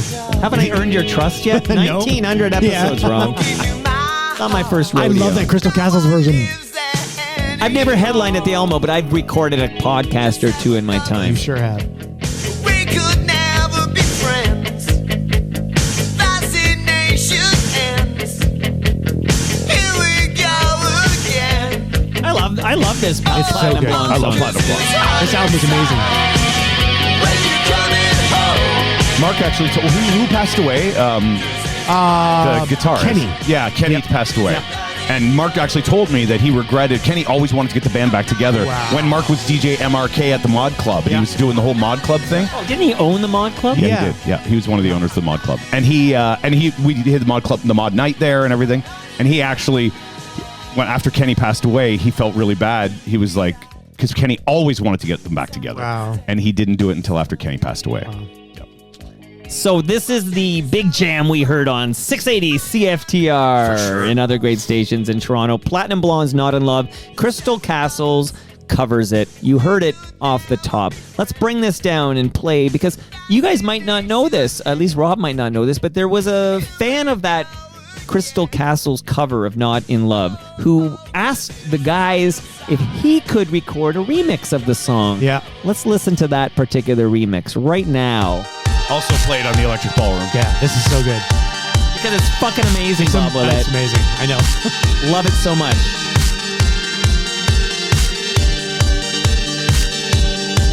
I saw your picture So cool. on the back of my door. Wonder if Rob's ever met this guy. Nope. Won't give you my heart. No one lives there anymore. And we were lovers. Now we can't be friends. Fascination ends. Here we go again. Oh, 'cause it's cold outside. When you're coming home. 'Cause it's hot inside. Isn't I in love? I'm not in love. I'm not in love. I'm not in love. I'm not in love. Could it be that? 16 years after this remix was released, and it still sounds amazing in the It headphones. really is So so good. good. It's timeless, right? Really. so good. Yeah. Source material is pretty good. Yeah. Like the lyrics are great. I actually have the Graham Norton show, and there's a singer, and I don't know who. They have a great story about meeting Robert Smith. Yeah. Like they were at a studio, and Robert Smith was there, and Robert just walked up to him and was like your stuff or something, moved on. Wow. And I can't remember who it was. Wow. But I was just thinking, like, that's the kind of person you would blow your mind if they walked up to you and knew you. But he's also the kind of guy, if he walked down the street without the eyeliner and You with might his not hair recognize. on a hat, Yeah. you'd be like, who's that guy? Yeah. Yeah. You'd think So you good. were meeting Edward Scissorhands. Yeah, that's True. right. Yeah. Okay. Robert Smith of The Cure asked the guys at Crystal Castles for permission to remix, and then the guy whose vocals you heard in that original version, Ethan, said, yeah, well, what if you recorded your own vocals and we made a remix with that? That's so cool. And that's what you're listening to right now, released as a non-album single on October 26, 2010. Wow. There was a music video, played a 16 lot years ago. on CFNY, and I fucking love this song. It's so good. And it was so exciting for us as Canadians when it Did came you out. hear Robert? Ooh, he liked it. Yeah. But it's amazing that we were Platinum Blonde heads. I used to Yeah. buy Hostess potato chips, and Yeah. they had like CanCon artists in there. And the little And Platinum Blonde was one of the Platinum Blonde, Glass Tiger, Yeah. probably this motherfucker over here. Corey Hart, We did a New Year's Eve show. Brian Adams. I think. remember those. Yeah. New Year's Eve 1984. It was Corey Hart, Spoons, Platinum Blonde. Yeah. Yeah. Amazing. Hot times. Although we should point out, your drummer friend was not in the band back then. No, that's right. He's been with them from No, several but you years said he's now. in the Grapes of Wrath? And he subs for the Grapes of Wrath Right. drummer as well. Yeah. He's a session guy. He can play with anybody. He plays with anybody. He's amazing. But he's been with Platinum Blonde for years now. Yeah. So talk about improving a song. The cover Yeah. was fine, and this was next level when Robert Smith recorded the vocals. Amazing. And, So there you go. good. That's my first remix. Any words, Mr. Rob Preuss, before your second remix jam? No, it's another good one. It's from that. It's a Same era? this era sort of. Yeah. Original. and then it's Original. so good. Oh, yeah. Oh, yeah. Yeah. I thought of it Okay. a little bit. But I don't love the song, so that's why I didn't do it. Really? Yeah. You gotta love the remix. Huge remix this one. Yeah. And it's not that much just, different. You know what though? It just sounds like it's missing. Yeah. That's missing Yeah, something. it's missing. Missing something. The song is missing It's something. missing. It's missing. It's missing. It's missing something. That cowbell's really forward in this mix. That's Will Ferrell actually on cowbell. You My son- almost got me. The night of my Elmo gig, I was chatting with my oldest, who was at the show, and he goes, "Dad, don't take this the wrong way, but I did not expect it to be that good." Oh, that's really? nice. That's the best review. I'm That's gonna amazing. Yeah. put that up here. You know, get that in quotes, put it I up in, know. yeah. Don't take this the wrong way. His You're expectations actually funny. were Yeah. lower than he was very. Well, yeah. that's, you know, how I And go he's through been thinking life. about parts of it ever since. Like it resonated. Oh, with nice. him. That's great. So this is missing something, Rob. Kick What the the fuck? remix because it's Kick basically it! the same. Okay, let's kick out this remix of Missing.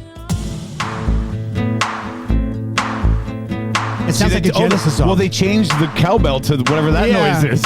It's just like a. It sounds like Genesis. I'm walking down your street again and past your door. There's so many remixes of this too. It was hard to like find the Find the actual one you, radio the, edit. yeah, the one. There it is. Yeah. It's so 1995. I mean, that's what it is, right? Now you disappeared somewhere. I got a space. It's like one of those beats that just sounds like it was everywhere. Well, it's very reminiscent of Back to Life. Yes, It's that's a Soul right. to It's a Soul. little that faster. Sound, yeah, a little Yeah. faster, but very reminiscent of One that. step beyond Milli Vanilli. You know, Yeah, those are the new Jack FOTM Swing Yeah. sound. Those are yeah. FOTM jams you're talking Yeah, about. I know. It's that era. But Todd Terry, Todd Terry, yeah. this came a year after they released it on their album. Yeah. And it was a single apparently originally, but it was sort of like it's that mellower version. Yeah. So this, I mean, in those days, This is the one everybody the knows. dance club version really helped. I actually, why does my brain think there's another version? There of is it? another there's version. lots of There is. versions, There's yeah. there's another version we would have played on like Club 102. Because Yeah. this Yeah. is close, but not quite the version I know. The Todd Terry's the big one. Yes. But is this the radio edit of This the is the Todd radio Terry? edit. So this is Oh. the radio edit. Yeah. There might be the 12-inch edit, like the full edit. That Yeah. might be the one you know. Probably. But it sounds very similar. Yeah. Yeah. There's a bunch. On the live stream. Oh, here I'm we so go. loud here. I want to shout out Andy Pandy, who I saw at the Elma Combo. Good to see you, Andy. And I winked at her when I referenced New Kids on the Block, Uh-oh. as I promised I would with Uh-oh. Stu Stone. Okay. Why would you say that? I make promises to my listeners, Yeah. Bob. You understand. Chris Ward, I mentioned him earlier. Chris Ward is here. Hey, Ref is here. Hey, Ref, we missed you at the Elmo. Jeremy Hopkin, who took some video, it's going to be released shortly. I'll share it via my social channels. The on exclusive TorontoMike.com. Jeremy Yeah. Hopkin edit. Well, Yeah. he was so amazing. He moved around. He had a tripod. Did he and then really? and there's Wow. I have the opening part where he's coming in from the back of the nightclub thing, and it's like you're watching an HBO stand-up Cool. special. I or actually, you know something. what? I've been wanting to have Jeremy Hopkin on in the basement, like on the basement. Just prepare to be funny because he will be very straight. That's man. fine. You need to be funny because he knows I'm a Toronto freak. I grew up here. My family. I just did my ancestry DNA. Wow. Like we are 100%. I've been here. My family's been here found forever. out you're related to a serial killer. Yeah, of course. Like I had any choice. That's right. I didn't, but I like all his posts, everything he does about Toronto fascinates me. Like I love Hugh Garner's book Cabbage Town. Like I love stories about Toronto, and he's so good at it. Speaking of that, I'm recording later today with another guy. He's no Hopkin, but this Adam Bunch character. Oh, he does good stuff coming too. over today to talk about unknown wild Toronto stories. You've had him on before, and I loved his This is his visits. third visit in 3 years. He's really cool. So, but I want to say Jeremy Hopkin is the reason that my Elmo show happened. But I explained that in the Does thing. Jeremy have his own podcast? No. He should. Well, he's here once a quarter. Well, I know. Do you think 4 times a year is enough for Jeremy Hopkin? I want more. Here's what Hopkin, he needs me because Hopkin will give you the needs vegetables. me. Wow. Yeah, Hopkin will give you the vegetables, okay? Yeah. So he gives you the ingredients? You need some dessert. That's me. Yeah, that's true. I thought you were saying he gives you the ingredients and you make them. Jeremy you make the Hopkin dish. accepts your invitation to be a guest on Bob's Basement. I got to get Jeremy. Jeremy, I'll reach out to you. We're friends on Facebook. He's tough to book. He's tough to book. Canada Kev is here. My God, I didn't know he was at the Elmo gig, and then afterwards, when I was walking around the crowd, I saw Canada Kev, and I was just happy to see Canada Kev in the crowd. By the way, my fake business manager, Melissa Stein, told me I should be in the green room while Blair Packham's doing his thing, and I should come out. And I said, no, I want to be with the people. I want to hang with everybody in attendance. I couldn't imagine hiding out backstage. Did you hang out before the show, like when Blair was playing as well? Yeah. Good for you. I listened to Blair with Yeah. her. I talked up people in Great. at the She show. wanted you to make it like so you. It was like exclusive. Like it was Right. like here And he then- comes. And Mike Shalhout wanted a big voice to say welcome. Yeah. Sure, And of I course said no. Mike's a I'm stand. gonna thank Blair. Mike's a showman. Yeah. I said I'm going to amazing. thank Blair, and I'm going to start talking. I'm into like a you. I microphone. love. It makes me feel better too when I'm doing a gig to like be with the people. I literally was in the crowd, and then Yeah. Blair was doing his final And you song, walked and I up. looked at my watch, and I walked up, and I thanked Blair, and I started. And everybody and the other two are like, oh, what a waste. Shout out to Leslie Taylor. She was there with Cousin Jano. Apparently, Cousin Jano was not going to be there until Stu Stone and I just assumed she'd be there, and then she felt shamed into forking over $65. So thank you to Cousin Jano. Mike is here. We talked about him earlier. Moose Grumpy is on the live stream. Always love to hear from Moose Grumpy. And I'm going to ask Bob Willette. Let's do not the country one, not the first one. I know which one because you and I talked about this many times. Yeah, we've talked about this song We're many both fans times. of this remix. Yes. Yes. Speaking of Andy. Yes, exactly. That's why you just brought that up. So in 1990 was the first time I saw a huge concert. Yeah. What was that? Sky Dome, and it was the Step by Step tour of New Kids on the Block with Paula Abdul and Heavy D and the Boys opening. Wow. And I went with my girlfriend at the time as a 14-year-old. You were 14? Yeah, I was 14. God. And we had floors. He's younger than me. And I always enjoyed pop music. I can still remember listening to the Top 6 at 6 preview on 680 News at lunchtime. I'd come home from lunch and at one point I like how you called it 680 News. did I say 680 News? I'm sorry. At 680 CFTR. Hold on, time out. I'm going to lose power here. Oh, are you not plugged in? I am plugged in, so give me a second here. What's going on? What's going on? Yeah, hold on. That would not be good. Yeah, I'm going to lose power, so we have to We got to stop down here. fuck everything. I just saw. I've never had this before. No, so is it? There it goes. Okay, it was All right. almost actually because it went red and it was coming and it's ready to always go. plugged in. Is it so still recording? You know what? One of the things to go on Apple products is the connector. Yeah. Yeah, you can get a little dust in there, you get a little, and it can really mess it up. And it's been saying for a long time, but I said this in my one-man show that I'm a device hoarder. Like I hold on as long as possible. Yeah. But it says service recommended. Oh, maybe you Power were. So it's like the lights going on your dashboard. Of Yeah. Oh, I ignored on my Check your Protege, catalytic that converter. light was on for I think it was on for 17 years. Yeah. Nice. Yeah. Okay. That's I don't know if Okay, I that's something think to I'm be proud plugged of. in, so we shouldn't lose. Yeah. Check things engine here, light. But that That'd was be scary something. for a Is it still moment, but- recording? We're definitely It recording. didn't pause like for emergency. No, we didn't lose anything. All We're right. fine. We're fine. So I can remember being in 88. I'm 12 years old. I'm coming home for lunch, and back in the day you'd watch the Flintstones at noon at lunch. But at a certain point, I stopped watching the Flintstones and started listening to 680 CFTR. because I loved Tom Rivers in the morning. I loved Mike Cooper in the afternoon. Me too. And the 510 Stupid Joke of the Day, all that stuff. Anyhow, I can always remember hearing, this is 87, 88 is when Hangin' Tough comes out. Yes. And hearing New Kids on the Block stuff. And everybody, of course, oh, that's... And then, pardon the language, but in 1988, everybody at school, that music's gay, blah, blah, blah. But I was like, I just like it. I like it's good pop music. I've always liked them. And they went through all kinds, everything they did. And of course, they released this on the Step by Step album, which nobody knows this version of it. But go ahead. It's so bad, this one. I'm sorry. So this is the original of Games. Yeah, the Wizard of Oz song. I also listened to 680 at this time, and I enjoyed it. Please don't go, girl. Please don't go, girl. Cover Girl, I can remember. Yeah. She's my cover girl. And of course, the first one was Hangin' Tough. Hangin' Tough and The Right Stuff were huge. 1990, 89. This is earlier. So this is 90. This is the second album. So this is the second album. This is 90. The second famous album. Yeah. Was there one before? There's in 86 it did nothing, and then Hangin' Tough came out and it did it. That's like Nirvana. Nobody knows Bleach. Knew Bleach. Yeah, it's true. Or never mind. Okay. Oh yeah, that's the first time those two bands have ever been compared. Yeah. New Kids on the Block first album, very similar to Bleach. They both know melodies. Yeah. They do. So this was the first one. We're positive. Okay, let's get to the big one. You ready? Then it gets the remix album, which you think normally you put out a remix album. If you listen to Bare Naked Ladies, in the first album, Gordon, they talk about a remix album. They make fun of people. But however, this is so much better. Okay. On the other side, can I shout out my favorite remix album of all time? Of course you can. On the other side. Here we go. Ready, guys? No More Games is about positivity. Hey, now. You can do the rap that Positivity is not about being soft. It's about being smart. You suckers. Is that Donnie Wahlberg? Yep.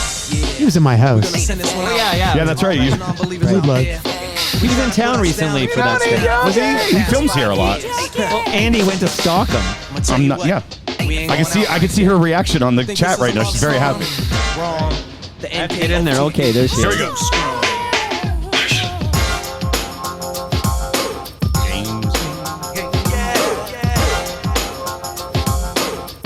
This is the same song we just listened to. That's amazing.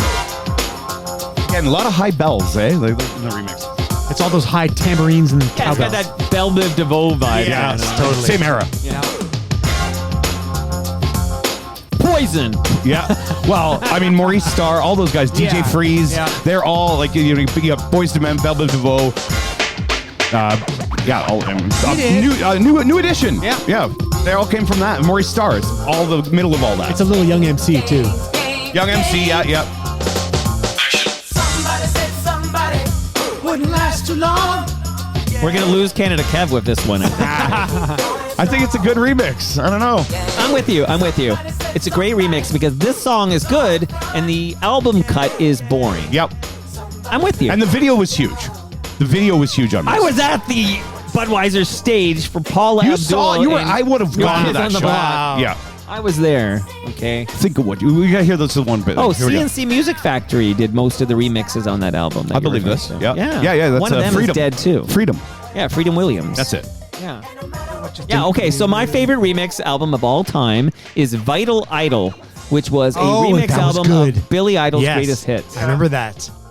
Loved it so Is that much. the one that has the live version of Moni Moni? Yeah, and that's the version. I had the 45. I think I have to go through this crate at some point this summer and dig up these old things and put them on display here. Yes. But I hated the original Moni Moni cover. Not hated. I didn't care for the original Moni Moni cover by Billy Idol, but that live version, The live that was version single, changed it all. I fucking loved it. Yep. It was so good. Steve Stevens, I believe, was the guitar guy on that. Okay. Yeah. We're just singing our song. Yeah, there you go. Did you know Jonathan was gay? At the time, I mean, I thought they were all gay. But Yeah, no, that's right. Dating Tiffany. Yeah, and they didn't. I think they dated for like 2 years and never had sex. She said, yeah, and then she did Playboy. That's your first red. Your warning. Your red flag. That's a red flag right there. Yeah, 2 might be years something. with Tiffany and no sex. Yeah, So maybe, I think we're alone now. She kept saying. That's right. By this, that's a cover by the same artist who did Moni Moni. That's right. Oh, So there was a moment in Top 40 radio when a cover of that guy Tommy in the Tommy Shondell, Tommy James, and Tommy James and the Shondells. That guy. He basically, I believe, Moni Moni replaced I Think We're Alone Now at number one. Wow, on the Billboard. there you go. Thank you very much. What year was that? 87, 88, wow. I'd say. Wouldn't you? Because we're 5 maybe? bad brothers from the Beantown land. Don't sell out, so get the hell out. We can do it our way. Who gives a damn what the critics say? You said we wouldn't last at a time of past. Said we're just a flash, but we're still kicking ass. They would not They'd never say swear that. on this song, and there's, You're so kicking hard. Come on. You suckers. All right, there you go. I want All the right. version. Okay, we're gonna. Okay, thank you for kicking Yeah, those yeah, yeah. games, which is a great remix. You're welcome, here. Andy. Boom, boom, boom, boom, boom, boom. Okay, I'm gonna kick out another That's song. the White Lines bass line, right? That it sounds like white. Yeah, for sure. Oh yeah, well, more on that later. Okay, so I'm going to kick out a song, the original version by this artist. Okay, here we go. Well, actually, you know what? Oh yeah. Oh, yeah. That's a good one. That's a great one. Yeah. I am sitting in the morning at the diner on the corner. I am waiting at the counter for the man to pour the coffee, and he fills it only halfway, and before I even argue, he is looking out the window at somebody coming in. It is always nice to see you, says the man behind the counter to the woman who has come in. She is shaking her umbrella, and I look the other way as they are kissing their hellos, and I'm pretending not to see them, and instead I pour the milk. So this song, this is the original, okay? It's a cappella. So she released this on an album? Yeah, it was on Solitude Standing, which was her big album, her 1987. Speaking of the 80s, a lot of 80s in this episode. It was a single in Europe, and it was the follow-up. So a couple of fun facts. This is the follow-up to a certain song we all know. My name is... Huge. You're Rob Preuss. You don't remember? My name is... Yeah, Prince loved this song, too. I was Is that Eminem? My name is... My name is. Yeah. Apparently, Prince wrote a letter to Suzanne and told her how much he loved this song. This always reminds me of Martika. You know? Oh! Toy Soldiers. Which sampled by Eminem. My name is Luca. Wow. Martika was It all comes back. Martika was on Kids Incorporated. That's right. Kids Inc. Yes. Fun fact. Yeah. This jam, which by the way I loved at the time, but of course it's a very sad story. It's a very sad song. Yeah. I don't know why I sounded Swedish then, but it's a very sad song. Hey Rob, so I haven't played obviously the remix yet, but I'm going to bring this down so Rob Preuss can share. What was it? You're going to tell a story about this song? No, just that Prince wrote a letter to Suzanne Vega. Well, read the letter while I go pee. Read the letter. I got to look for the letter. No, wait, we're not even listening to the song you're doing, though. Oh, yeah. Okay. It's you have to turn it up. Can you hardly hear it? I'll go over it. I got it. I try not to talk too loud. Or you just turn it down and talk about Mike behind his So back. Mike's in the bathroom presently. Yep. One beer and coffee, and that's it. Yeah. Oh, you're welcome, Andy. Jeremy Hopkins says the first song to be made into an MP3 was what? The Games Luca. remix? I think Suzanne Luca. Vega. Yeah. Suzanne Vega even recorded Tom's Diner on a cylinder Tom's record Diner, right. at the Edison Museum in New Jersey. Wow. See, this is why I need to have Jeremy Hopkins on my I on my know. podcast. He thinks Jeremy, I wouldn't let him talk thinks he away. owns Jeremy yeah, Hopkins. you know what, Jeremy? I wouldn't let Mike talk to you. Jeremy's a man of the people. Yeah, For the people. You're way. And he wears a nice hat. Oh my God, it's style. Yeah. Absolutely. I want to be one of those people. I have a really nice like big brown fedora thing. Do It you? almost looks like. It would look good on you, I bet. Well, I've worn it a couple times. I wore it to like the Grey Cup with a fur coat, and I was like, I want to be that guy. I know. but I can't pull it off. I don't know. You can. You just have to do it. You just have to own it, right? Yeah. Do it and don't think about it. Yeah. Jeremy, I had that as a mind blow. Come on, brother. I had that as a mind blow. Well, so it's not such a mind blow. Apparently, he knew it. A lot of people know But it. you don't think that he's you think he's just vegetables. No, I said he's you not. called him a I said- vegetable. Why you call the man a vegetable? Oh, isn't that the Beach Boys song you like, Rob? I'm Preuss? taking up my vegetables. There you go. With Paul McCartney chewing celery. That's right. Right. Okay, Luca. Goodbye, Luca. Sadly, Luca's no longer with us. By the way, this album I referenced, so that That hurts. shout out to really funeral. So, Solitude Standing, the second studio album by Suzanne Vega, included the a cappella, the original version of Tom's Diner. That's really so cool. here's a mind blow before we get to the thing. Couple mind blows. One is, did you know the Tom's Diner she wrote that song about is Monk's Coffee Shop from Seinfeld? I knew you were going No. to say that. That's Really? bullshit. Come on. Is it Honestly, true? 100. Would I? Bob, Well, I'm where'd hurt. you Would I where'd lie you hear to it? right now? Where'd you hear it? Where'd you read it? Good sources on the internet confirmed that. Oh, it's on the internet. Oh, then it's Good true. sources. Good sources. Okay, it's on the internet. It's true. The internet, you have to check your sources. I don't know. Yeah. It is 100%. It is 100% true. It's called Tom's Restaurant. Yeah. It's in Manhattan. Yeah. You ever been there, Bob? Yeah, I gotta go. I've been there. Yeah. I mean, I've it is seen a mid Oh, I am 20th coming for century sure, by the diner way. on the northeast corner of Broadway and West 112th Street. Yeah. It's up there. She was frequently there in the early 80s when so she was funny. going to Barnard College. Yeah. She wrote that song, and then years later, that exact same diner became famous as a location used for the exterior scenes of Monk's Cafe in Seinfeld. It's the funniest thing when you're up there. So Tom's on Broadway. Diner is about the same. It's about the That's Seinfeld weird. diner. That's so funny. Okay, It's that's weird a when you fact. see it in real life and you're like, that looks so familiar. But also, this album, I have a lot to say here, guys. Oh, this album, Solitude Standing, had two versions of Tom's Diner on it. Oh. The original one we just Right. played, but there was a part 2 or something? Yeah, this is what played later. No, jeez. This is on the same album. This is her best-selling album. Of Sounds like Arrested Development. because Luca was her big hit before the Yeah. remix of this, which comes out. All right, you get the idea. Yeah. So weird. What do you call this? A reprise? Yeah. That's what this is, a reprise. Is that a pan flute? It's like a flute and a bassoon in there. Like oh, here, boom, string boom, bass. Yeah. boom underneath. Yeah.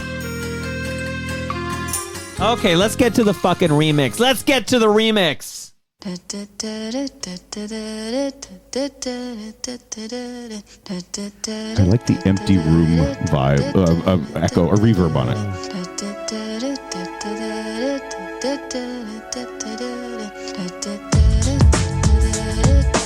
Also, same It's beat. soul to soul. Same beat.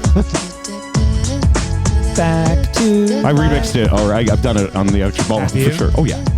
Keep These on together? moving. Yeah, keep on moving. back Yeah. to Don't stop. reality. Keep on moving. Don't stop. That little horn. It's not horns, but Yeah. Sitting Yeah. in the morning at the diner on the corner.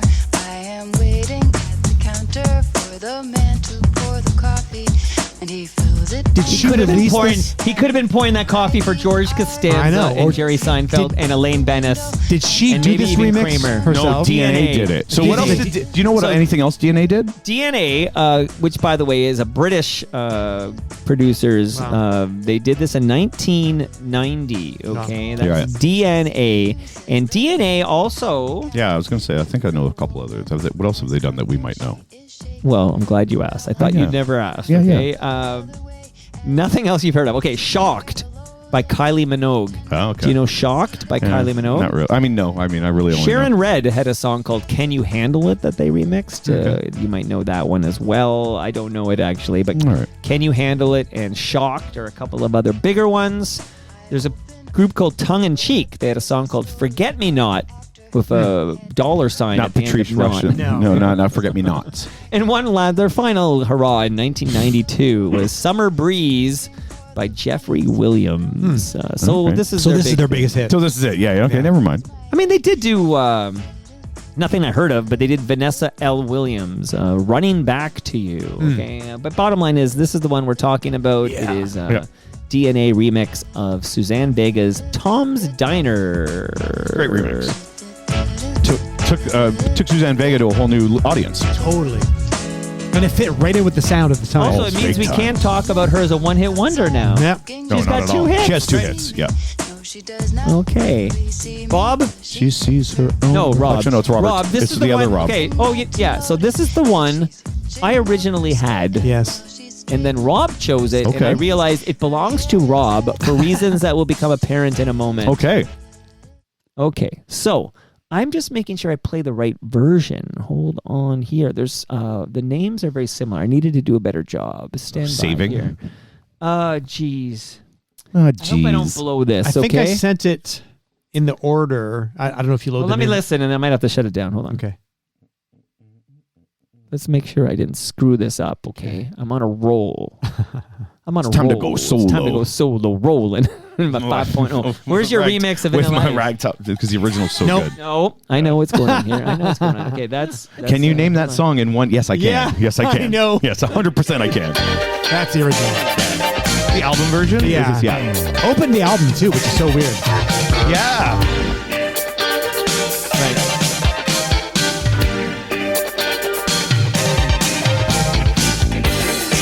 I don't think people realize how big this band was if you weren't there. I know. They were the Beatles of the 80s. Yeah. They were just, like. You've gone too far this time. But I'm dancing on the Valentine. I tell you, somebody's fooling around with my chances on the danger line. I'll cross that bridge when I find it. I thought that was bad. I had to look up. I was like, what's that back vocal? I was you. I can sing. You Play the chorus for a second. I want to hear this original, but like how it sounds. It's your jam, brother.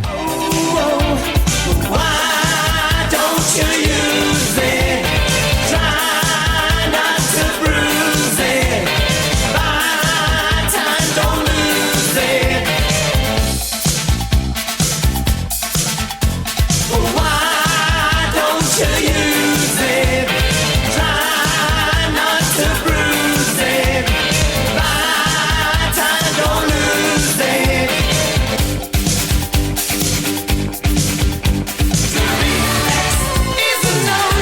Okay, play the remix now.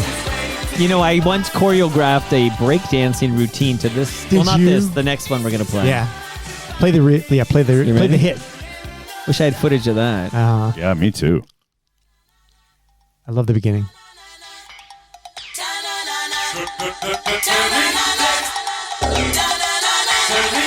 Much better. We've gone too far this time. But I'm dancing on the Valentine. I tell you, somebody's fooling around with my chances on the danger line. I'll cross that bridge when I find it.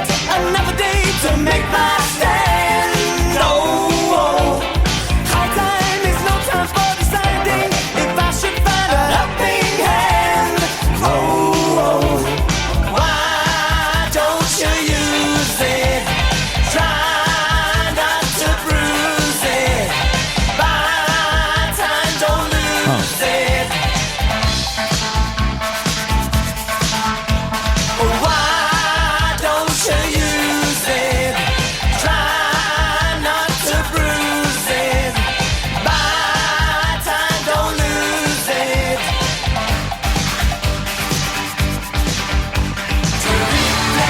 Is a lonely child who's waiting by the pole. So you know this song. Yeah, a little bit. I It owned was their first number one. Yeah, first number one in America. Yeah. That's in America. It was their That's second why. number one in England. The year before, Is There Something I Should Know had gone to number one as well. Right. But as far as breaking into America, this was it. Was this the first single off the Snake one or not? Seven to the Seven, No, whatever? Seven the it was the Ragged third, Tiger. I think. It was the third single. Yeah. Okay, Save a Prayer on this album? No, that was No, first. That was the first one. Oh no, second No, album, that- Rio. Rio. Yeah. It was their third album? Uh-huh. Wow. Wait, so that Yeah. tells you the one before Rio was their Bleach. yeah. But it wasn't because it had No, 'cause girls it- on it film. had Girls on Film. Save Yeah. a Prayer. Like no. Okay, but Save a Prayer came out twice. Oh yeah, sure. Once Yeah. they Right. were like Was Union of the Snake on this? on this album. Yeah, that was the How first about single. New Moon on Monday. This album. So I own this vinyl. Yeah, yeah. But Rio was the first vinyl I ever purchased. Was it really? Wow. So so were you like in the studio while this got remixed? No, but because who remixed it? So Talk this, to this us. is Nile. This is Yeah. a Nile Rodgers remix. He did, yeah. He remixed That's a whole why I gave it to Rob. Yeah, I can see why. And Yeah. so it's weird because when I listen to it now and I think about being in the studio Yeah. with Nile and his engineer Jason Casaro, Yeah, who's on? Oh, yeah. was like his right hand man because Jason was running the board. He's doing the stuff, and now- Jason and Nile was like the inspiration. Yeah. and Jason was like, sure, Nile, whatever. And, Yeah. But Jason was really the creative mind. So with Nile is the what's his name? Rick Rubin. Totally. Like, Nile's Rick Rubin Yes. saying do this, and the technical guy's the one who actually executes Yep, it. because Jason. because listening to the original and then listening to this again, what I really hear is what Nile took away from the original. Because all the elements were there. Nile's beauty was to listen to it and go, "Oh, you don't need that. Get rid of that." and let's turn up this. So all these things were already in the original Duran Duran version. Right. He just sort of emphasized certain things, but then he brought in the sampling with the and all that kind of stuff. That was brand new. He made it very much of the moment. Totally. So the story, the story that I heard on the internet, which must be true, is that so when we worked with Niall in the summer of '83, that fall he did INXS Original Sin. And he took a lot of the techniques that he did with us, and he did that one single with INXS. And then Duran Duran heard INXS, and we're like, that's really cool. Let's get Niall. Dream on Blackboard. Yes, that was the song. So then they got him to do this version. And I met these guys in March of '84 when they were doing the video for the song. And tell about the video for the song. the video. So the video was done at Maple Leaf Gardens. Yep. March the 5th, I believe. Yeah. So they did huge sold out show. Yeah, my they did two or three my nights. best friend's older sister was at Really? the show. Oh yeah, I was at that show. So earlier that day, Earl Jive and Beverly Hills and I were in the Four Seasons Nice. for a CFNY interview. And it was Simon and Nick and John. Wow. And Earl was recording for a CFNY thing. And I gave Nick two cassettes of our Spoons albums, Arias and Symphonies and Talkback. And he's like, oh, yeah, we just did the song with Niall, and we're making a video tonight. And so it was like this weird meeting of the worlds, you know? It's amazing. Yeah. Confluence. Crazy. Yeah, you know what? It was probably a good idea for you to let him have this one, Mike. I happily handed it over on a silver platter. Yeah. But it's weird to listen to it now He's because... drifting to his right, by the way. I know, he's moving away from me. Am I? I know. Does That's Bob fine. smell? No, not at all. It smells good. Okay, well, get closer. Get a little closer. Don't be Don't be shy. Don't be shy. With Get a air little extra closer. dry. That's right. I think the It's fine. You know what? Maybe your No, basement I mean- is off kilter. It's not Maybe. a TV show. No, That's it's not. true. No, Yeah, you just- it's fine. There's It no will live cameras on. in That's the amazing. studio. That was really cool. As It soon was as I really saw cool. Niall was involved in that. Yeah. Like, I mean, is he's still doing stuff, right? Oh yeah, I mean he's touring tons now. Yeah. I mean I saw him a couple years ago open for Duran Duran, which was unbelievable. Yeah. because he basically Is that does at that the tennis Forest Hill stadium? Stadium. Yeah. Yep. Oh, That's where my son's graduation is in 2 weeks' time. Where? no, at York. Sobe Stadium. Oh, the Sobe York Stadium. version of Oh, it. yeah. It's the Queens one. That's right in Queens. Yeah, What did you call it? I heard Sobe Stadium. Forest Hill Forest Stadium. Hill Why Stadium. did I hear Sobe Stadium? Maybe Because I'm it's thinking here. of my It's good. son's, Maybe it's good branding. Thinking of my son's we call it. competition. I call it the soup because they call it the bowl. Really? We have a bunch of concerts up there. Yeah. The Indie 88 is presenting, and I call it the soup bowl. What's the place Bruno Mars is playing now? Rogers. My wife is there on Saturday. Really? Rogers scaffolding. I call Somebody it. I saw online said that they heard it like 10 kilometers away. Yeah. They were like, Well, was the other- Wasn't that like Midtown Gord? was it Gord? I can't remember. The other now. one, you say online, but that's it was in right. the FOTM. Well, Yeah, I'll tell you that's what. right. The other night in the East End of Toronto, so there's Woodbine Park where they've had Bestival there. I saw the Cure at Woodbine Park. Wow. Yeah, it was amazing. Grimes was there. Anyhow, they had it's called Electric Island is a festival that happens here in the city. Happens on the island for some, but they actually had the Electric Island like preview weekend last weekend during Victoria Day weekend. Yeah. And it was so loud. Wow. I heard it at Main and Danforth, which is like Well, do you want to hear it's on crazy. this note is that I heard very clearly from my bedroom where the magic happens. I heard Drake's fireworks when he was doing his, from Harbourfront. Yeah. Really? Oh yeah, I could hear that because there's nothing in between. Yeah. Practically, It it's bounces across the off lake. the water. Yeah, Yeah. Right. It comes It's across the lake. amazing how sound bounces like that, like off buildings and whatever, right? By the way, not that anybody wants three middle-aged white guys take on it. There's some great tracks on the Drake albums. Can you tell new me the album. great tracks? Because I just burned through Too hard for some the and radio. nothing resonated. Too hard for the radio. On the new album, you Yeah, mean? The story of Bob Willette. yeah. Too hard for the radio is the best, most radio-friendly Drake sounding song. Okay. Like if you like the motto and you like hold on, I'm going home, Sure, of course. or anything with the Rihanna ones or Too hard for the radio is. Oh, it was James it's the Edgar who banger. heard this Oh, okay. concert from Rogers Stadium. Yeah. This Bruno Mars. I thought so. That was great. My wife will Yeah. be there So Saturday. Rogers Stadium, I had friends who were there last night. It was canceled Cool. on Saturday because Yep. of the bad weather. Yep. I had friends who were there last night and said it was quite possibly the best show they've ever Wow. seen. I've for seen him. some previews of it when he Yeah. started it in Vegas, Yeah. and it looks insane. Amazing. I might if I can get if I won't pay. Yeah. But if I might go on Sunday night Yeah, after my good shift. for you. I would go. And your wife is going to the show? She's got tickets For Wednesday? Saturday. I have tickets. I had tickets yesterday to give away, and if you're listening this week to Indie 88, I got to. Because they play Bruno Mars on Indie 88. Did you know that? I heard that. This really bothers you. A little bit. I feel like Yeah, because we have the best I feel ratings like I we've ever lost had one since of we my started. one of my stations. Yeah, Do you play played Die them. with a Smile? No, not on my show. At least we Okay. haven't.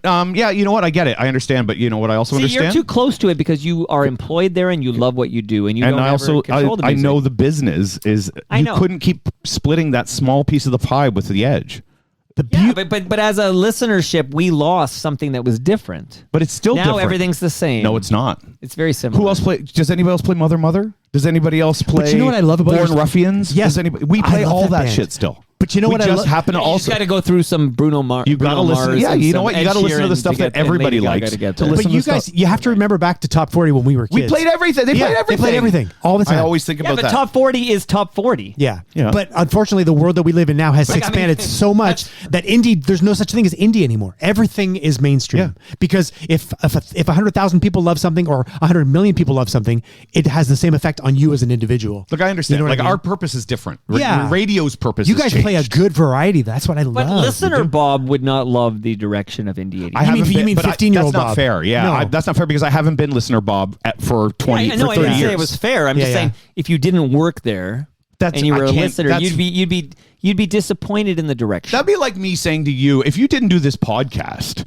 you wouldn't, you wouldn't understand a podcast, why a podcast did something. Not quite like that, but No, it's completely like that. You do this for a living. I understand both of your points, but I believe What a diplomat. I'm a diplomat because I believe that what we remember from childhood Yes. as an indie station compared to a mainstream station was the coolest fucking thing in the world. Sure, But how it did doesn't you exist feel, anymore. How did you feel when CFNY started playing Madonna. Madonna? Well, I wasn't listening at Or that George point. Michael. I already Yeah, was. see, but- he's, Or the you Shep can excuse Pettibone yourself. remix of Hard Day? yeah, no, but for me as a professional almost kicked it musician, I wanted to be played on CFNY. I didn't give a shit about anything. Yeah. And then when CKOC, But no one else would play you. Right. But when CKOC started playing us, I thought, wow, that's really cool. So now we're like mixed in with Journey and we're mixed in with Queen and whatever. It's kind of cool because more people are listening to you.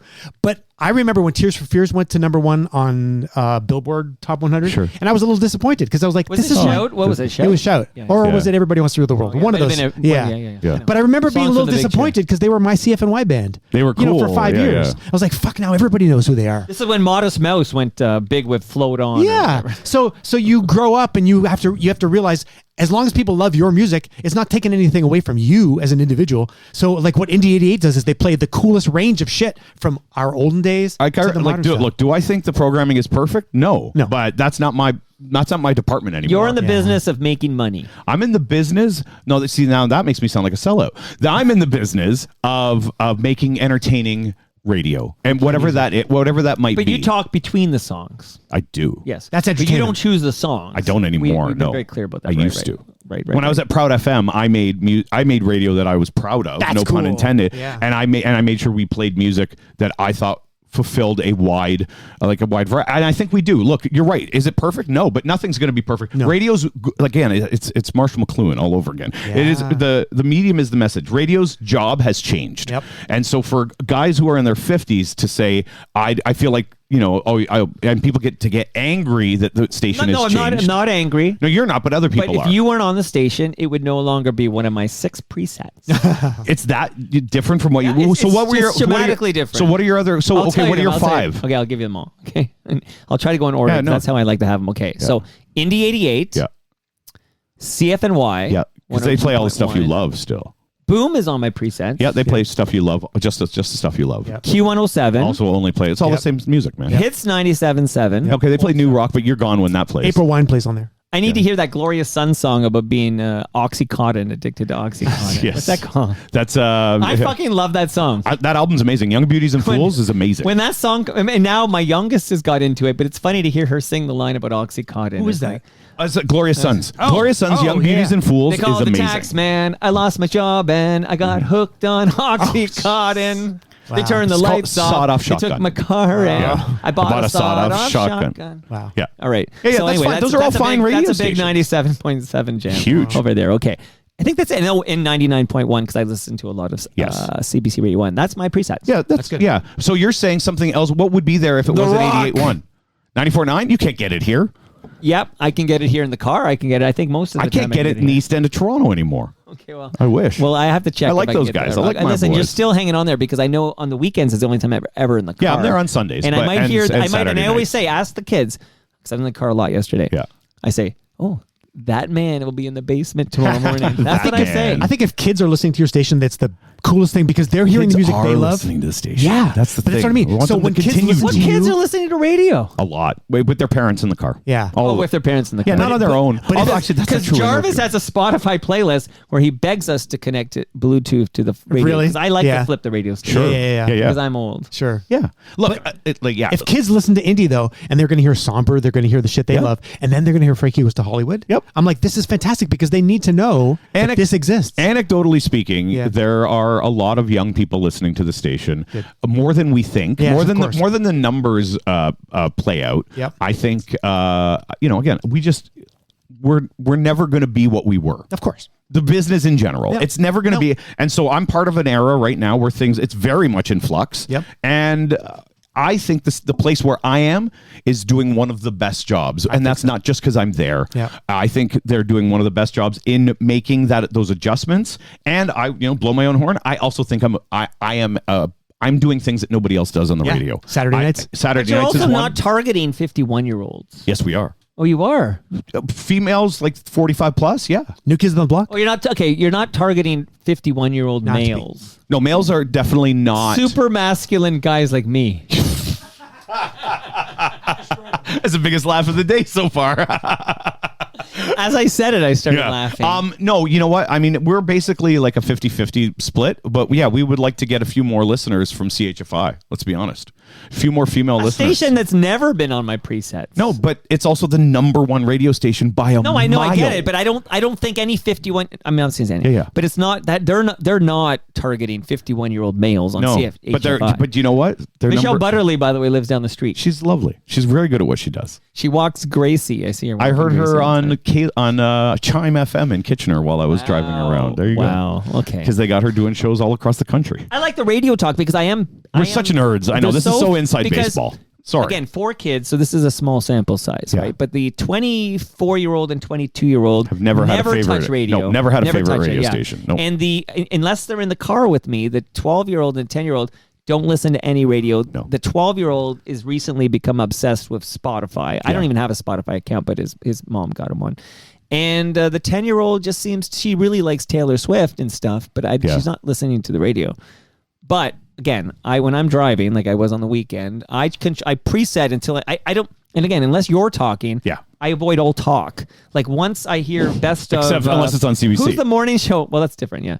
But the morning show on CFY is Maura and Tucker. On the weekend, they do this. I go to CFY because CFY is playing a lot of like 90s jams I love. Okay, so there's a lot of this like 90s songs I love or whatever, Smashing Pumpkins or whatever. Yep. And I hear like best of, and once I hear talking, I go to the next station. You're out right away. I know, like not even for a second. I do not want to hear and again, they don't talk about the music. I would love it if they talked about the fucking You music. should listen to Lana. Lana talks about the music But on when's 88. Lana on? She's on between 2 and 6 every day, Monday to Friday. That's not like a That's your problem. convenient then. time for me to listen That's to. your problem then. So Lana talks about the music? Yes, a lot. I want them all to talk about the music. I so want to learn Do you something want? Okay, about wait the a fucking minute. song. You want the guys on Boom and Q107 to talk about the music? Please. Those Like, songs are this is fucking so old. But Bob, this 3-hour experience we're creating as we speak. Oh, you in real think the time. corporate owners What are going do to let them talk as long as we do? I didn't say that. I said No. what I want. Like this Yeah. show, Toast, almost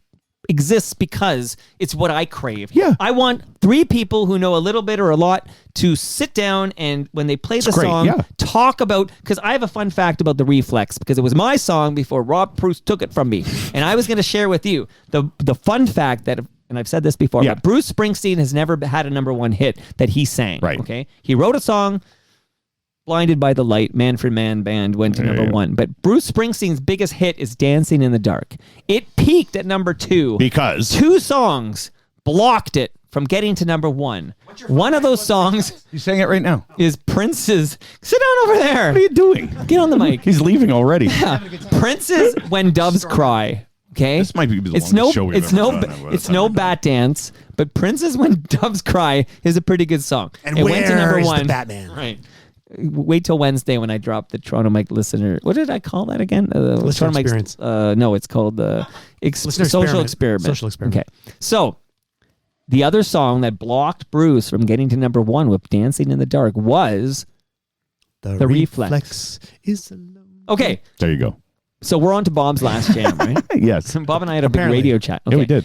I don't know which one is the so- fucking... Can so you tell me the one that has the word Bob in it? Is that the the remix? second one. Is the second one. Okay. Yes. So the other one here. This is just I got it. this is one of my favorite new country songs of all time. Ooh. Yeah, I would say I call it new country. I think it's a beautiful song. Hey, sorry I missed your call, but just leave a message after the beep. Bob loves this new country. Oh yeah. No, I love good ballads.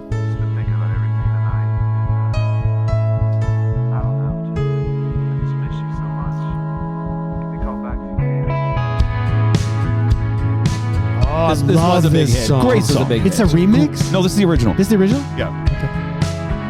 2010. Yeah.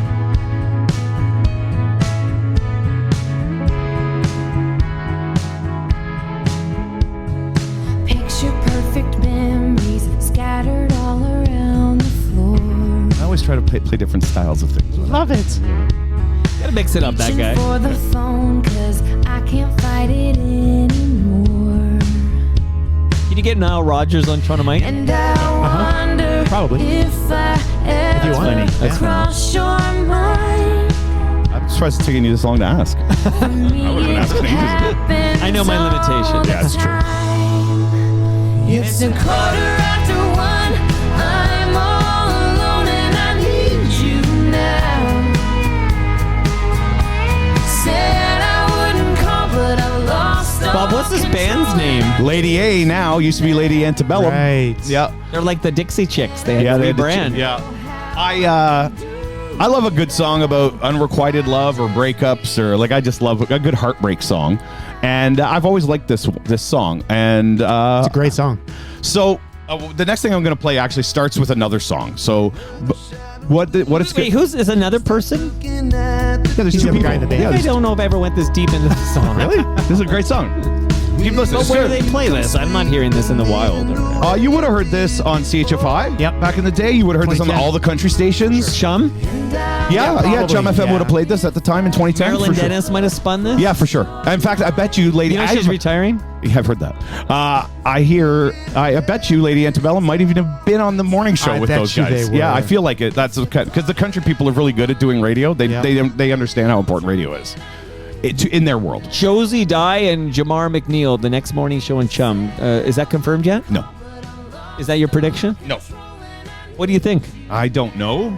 I know that Leslie Taylor's a big Chum head. So Christian, she wants to know. So Christian Christian. I can't remember his last name. Is the program director there now? I happen to run into David Corey, who co-hosts Who's the leaving morning, with Marilyn? who is also but not by choice. Well, I heard some things. Yeah. So I never put him on the air because I'm a gentleman. Well, those are all unfounded. Well, that's also why I don't put him on the air. Yeah, but he is. But this guy's like a big. But I've He heard was the some president of Bell. He was in charge of all of Bell Radio at one point. He went to the States. He was in charge of all the country stations for like Cumulus and like this guy. He's a very known entity in the business, and he's co-hosting with Marilyn right now. And They're dear friends. and they're gone. When she gone. retires, he's gone as well. So Christian Hall, there you go, who used to work at Q107 way back in the day. Christian Hall now has come from the West Coast. He was running a couple stations. He was in with Rogers for a long time. He's now come into Toronto. He's originally a Toronto guy. This is like his dream gig. He's running Chum FM.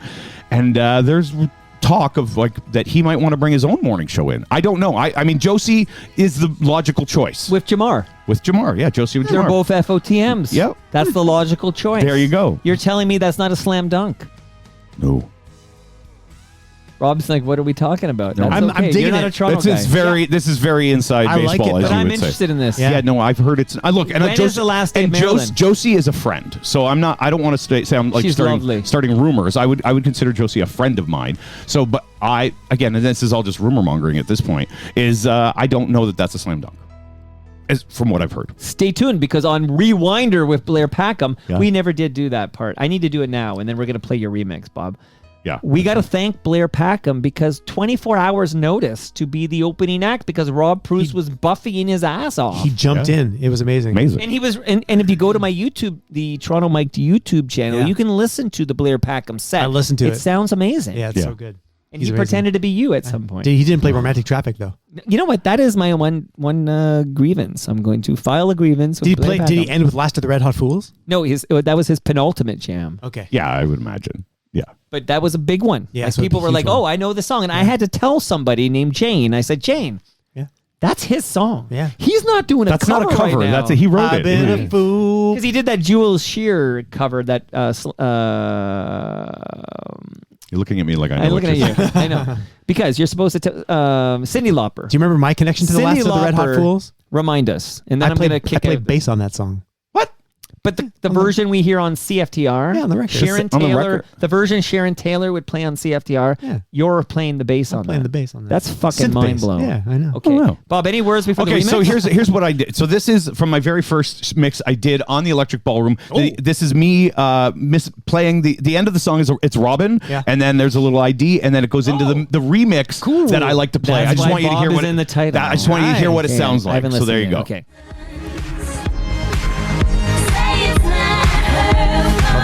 That's a great song. Exciting. The Electric Ballroom with Bob on Indie 88. Picture perfect memories scattered all around the floor. Wow. Reaching for the phone, cause I can't fight it anymore. And I wonder if I ever cross your mind. For me, it happens all the time. It's a quarter after one. I'm all alone and I need you now. Said I wouldn't call, but I've lost all control and I need you now. And I don't know how I can do without. I just need you now. There you go. So That's a good remix. Yeah, so this I think is the Jason Nevins remix, Okay. who did It's Like That, the Run DMC one. He's one of the biggest. I think it's I'll be honest, there's so many remixes. I actually don't remember which one this is, but I think it's the Jason Nevins remix. And what I like to do with it is like, I remember the year I was unemployed for almost a year in 24, and I was doing a lot of DJing. I was at Supermarket in Liberty quite a bit. That's how we got him, Rob. Yeah, when Was I that the year you were going to be at the casino as well? I was at the casino. Yeah, for a while. And then I was like, I'm out of here. But I would play. I learned very quickly that younger people, because I was playing it was like a U of T party of you were talking 19-year-olds. Wow. And I was playing some.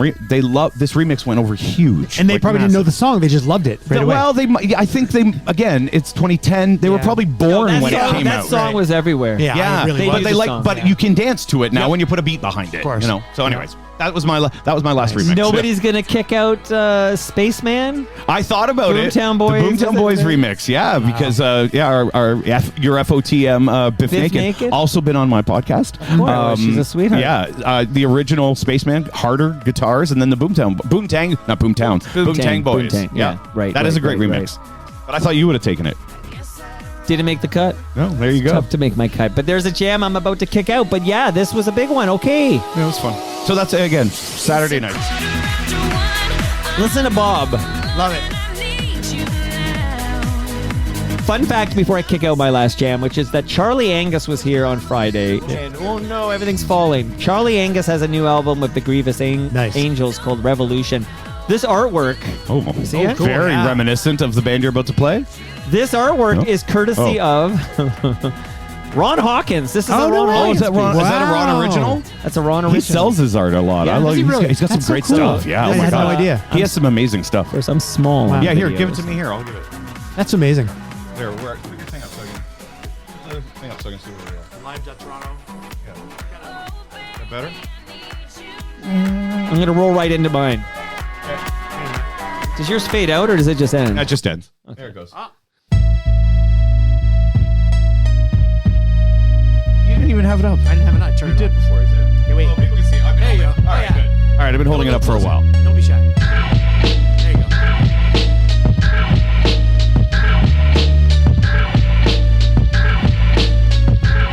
It's good. You're all that I need, I'll be there for you. True. If you keep it real with me, I keep it real with you. Loving your whole sleeves, it be in there blue. On top of that, you got the good power, yeah. Shorty, I'm there for for you anytime you need me. For real, girl, it's me in your world. Believe me, nothing make a man feel better than a woman. Queen with a crown that be down for whatever. There are few things that's forever. My lady, we can make war or make babies. Back when I was nothing, you made a brother feel like he was something. That's why I'm with you to this day, boo, no frontin'. This gentleman was in The Wire. Really? That's my intro. Yeah, he had a big role in The Wire. What did Stu's mom call them? The Wu-Tang Gang. I think it's what Stu's mom, Trudy, called them. The Wu-Tang Gang. So, Clan, this is Method Man, his big debut studio album, Tikal. This song is called All I Need, okay? So this was on his 1994 solo album, Tikal. All I Need by Method Man, okay? Yeah. On Def Jam. For you. If you keep it real with me, I keep it real with you. Loving your whole scenes, it be in there, boo. On top of that, you got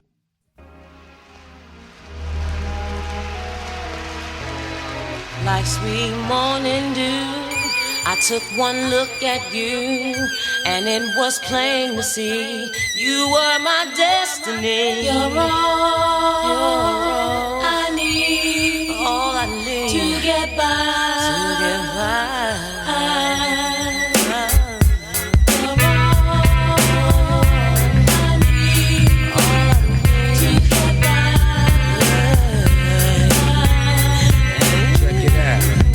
Shorty, I'm there for you anytime you need me. For real, girl, it's me in your world. Believe me, nothing make a man feel better than a woman. Queen with a crown that be down for whatever.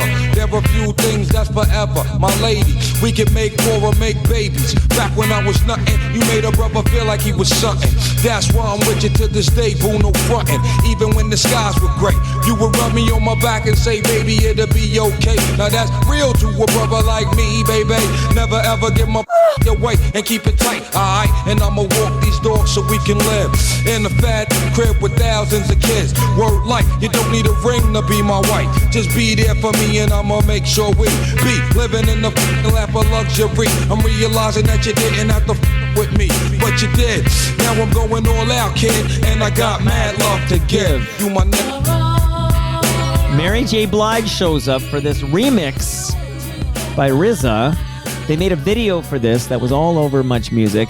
I fucking love this remix of Method Man's All I Need, which is officially called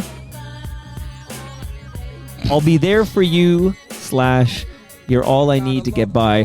The Razor Sharp Mix. There you go. Okay, a couple of fun facts, and one of them is very sad. One of them is very, very sad. It's not fun.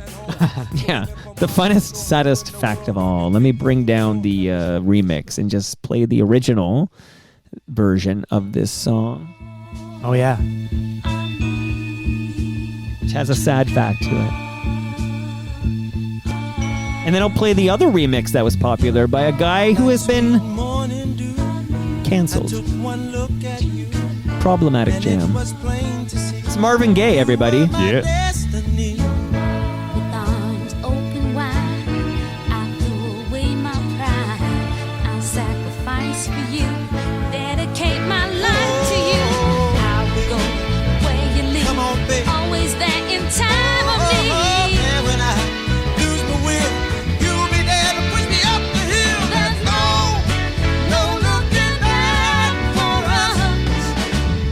Rob, this is an Ashford and Simpson composition. Yep.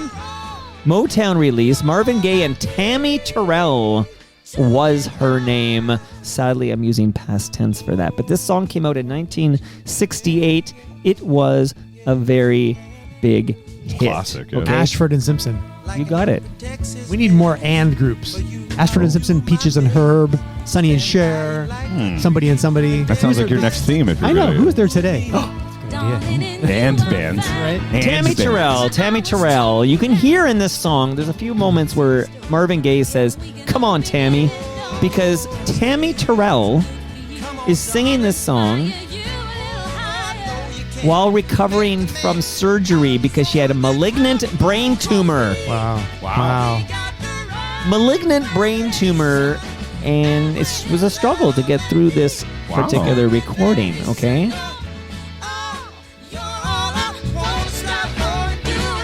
A year after the single came out, Marvin Gaye was performing it with Carla Thomas because Tammy Terrell is not well enough. And this was at the Apollo. But Tammy Terrell, in a wheelchair, was seated in the front row, and she began singing along. Wow. And Marvin Gaye left the stage and sang it with Tammy Terrell. It is her final performance before she died in March 1970. Is there footage? That was of on a that? TV show? This was live at the Apollo. I don't know if there's any footage. Oh, yeah. Well, I mean, Live at the Apollo became a Theater. show, Yeah, but sure. Okay, this is actually at the I'm gonna Apollo consult the Tube Theater of You. here. Check out the Tube of You. But sad, what happened to Tammy? She was very sick with a malignant brain tumor. But this was a big song. It was one of the big first Motown songs that didn't have the Motown sound. This is a more soulful, gospel-oriented theme. Okay. almost like those Atlantic Records. Who would have been like Otis? Right? No, was Otis on Atlantic? Yeah, it was like. Well, now you're bringing me back to Stax, and I feel like we need to do a Stax episode because Otis was on Stax Records, of course, but Carla Thomas too, of course. Yep. Of course.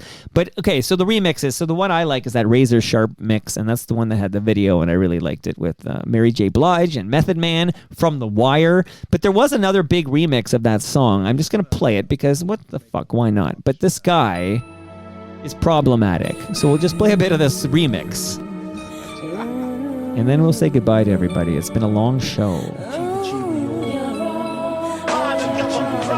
Wilson Pickett is who I meant. Sorry. Wilson Sorry. Pickett. Go ahead.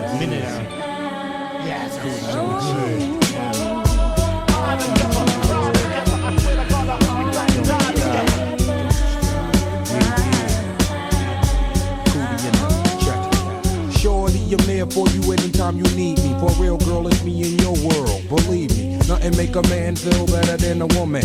Queen with a crown that be down for whatever.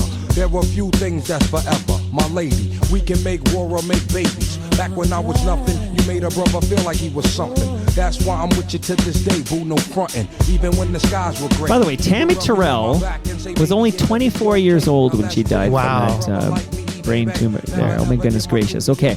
And on equally sad note, this remix is the Puff Daddy remix, everybody. Boo. Puff Daddy remix. I just wanted to say, speaking of, because you ended on the hip hop note, one of my remixes that I really thought about is FOTM's Maestro Fresh West Let Your Backbone Slide, because the original is not the hit, right? The original, the hit is the power version. It's called, yeah. The power mix, yeah.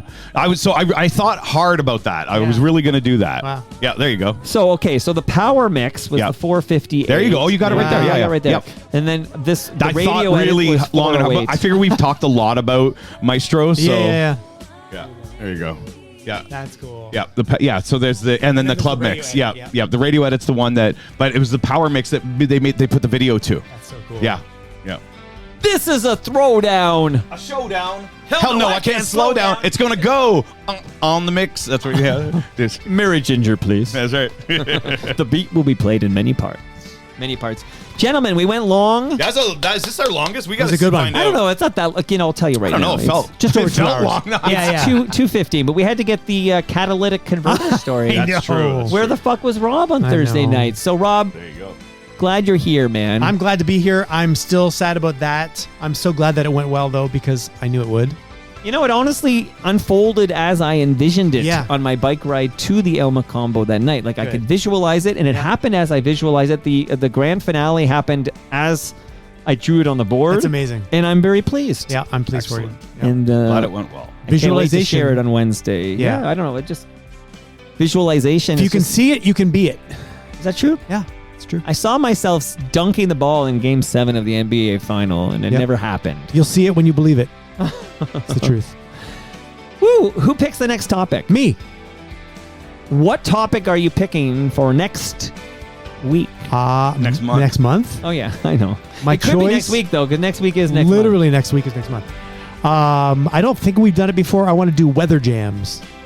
I don't think we have. You're the boss. We can't. We have no veto power, Bob. No, I know, but I don't think we have. Yeah. Whatever that means to you, weather jams. Weather jams. WEATHER. Oh, damn it! Not whether or not. Whether or not. Here I come. A homonym? It's not a homonym? Yeah. Damn it, I can't do it. Maybe I'll get FOTM Harold Hossein to make a special appearance. Exactly. He does calypso music. The Weatherman. He gave me CDs of his calypso Really? music. Did he? Yeah. It's funny, Mike. Hurricane Harold, he goes by. There you go. Yeah, songs about the weather. Songs about the... No, you just said weather jams. Weather jams. Yeah, you can't give us that little thing. Okay. Weather jams. Okay, I'm looking forward to kicking out weather jams in June, my birthday month. That's There you right. go. Are you two able to make the TMLX 22 on June 25th? It's a Thursday, 6 to 9 at That would Great give us Lakes another Brewery. full month between episodes. I'm getting a haircut earlier that day. Are you? My barber is flying in from I might be able to, actually. New Brunswick. What time is that? Oh, no, you know what? We'll talk. Bob's Bay. We're going to talk. There's a dance competition He's in buffing. Oh, in it's Nottawasaga. always something. I don't know if I'll be there or not or whatever. I don't know. We'll see. Yeah. Maybe. That is a strong maybe from me. Strong. I'll take it.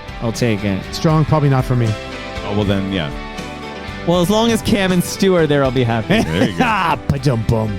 It's all right. You don't. Cam will be don't selling it's books. all right. You don't record those. That's right. It's real life. Cam, I think he'll sell copies of Track Changes at my event on Love that July book. 25th. Only chapter 11 matters to me. Burn the rest. Weather jams, eh? All right, I'm already thinking about it. Yeah. I'm excited. Good.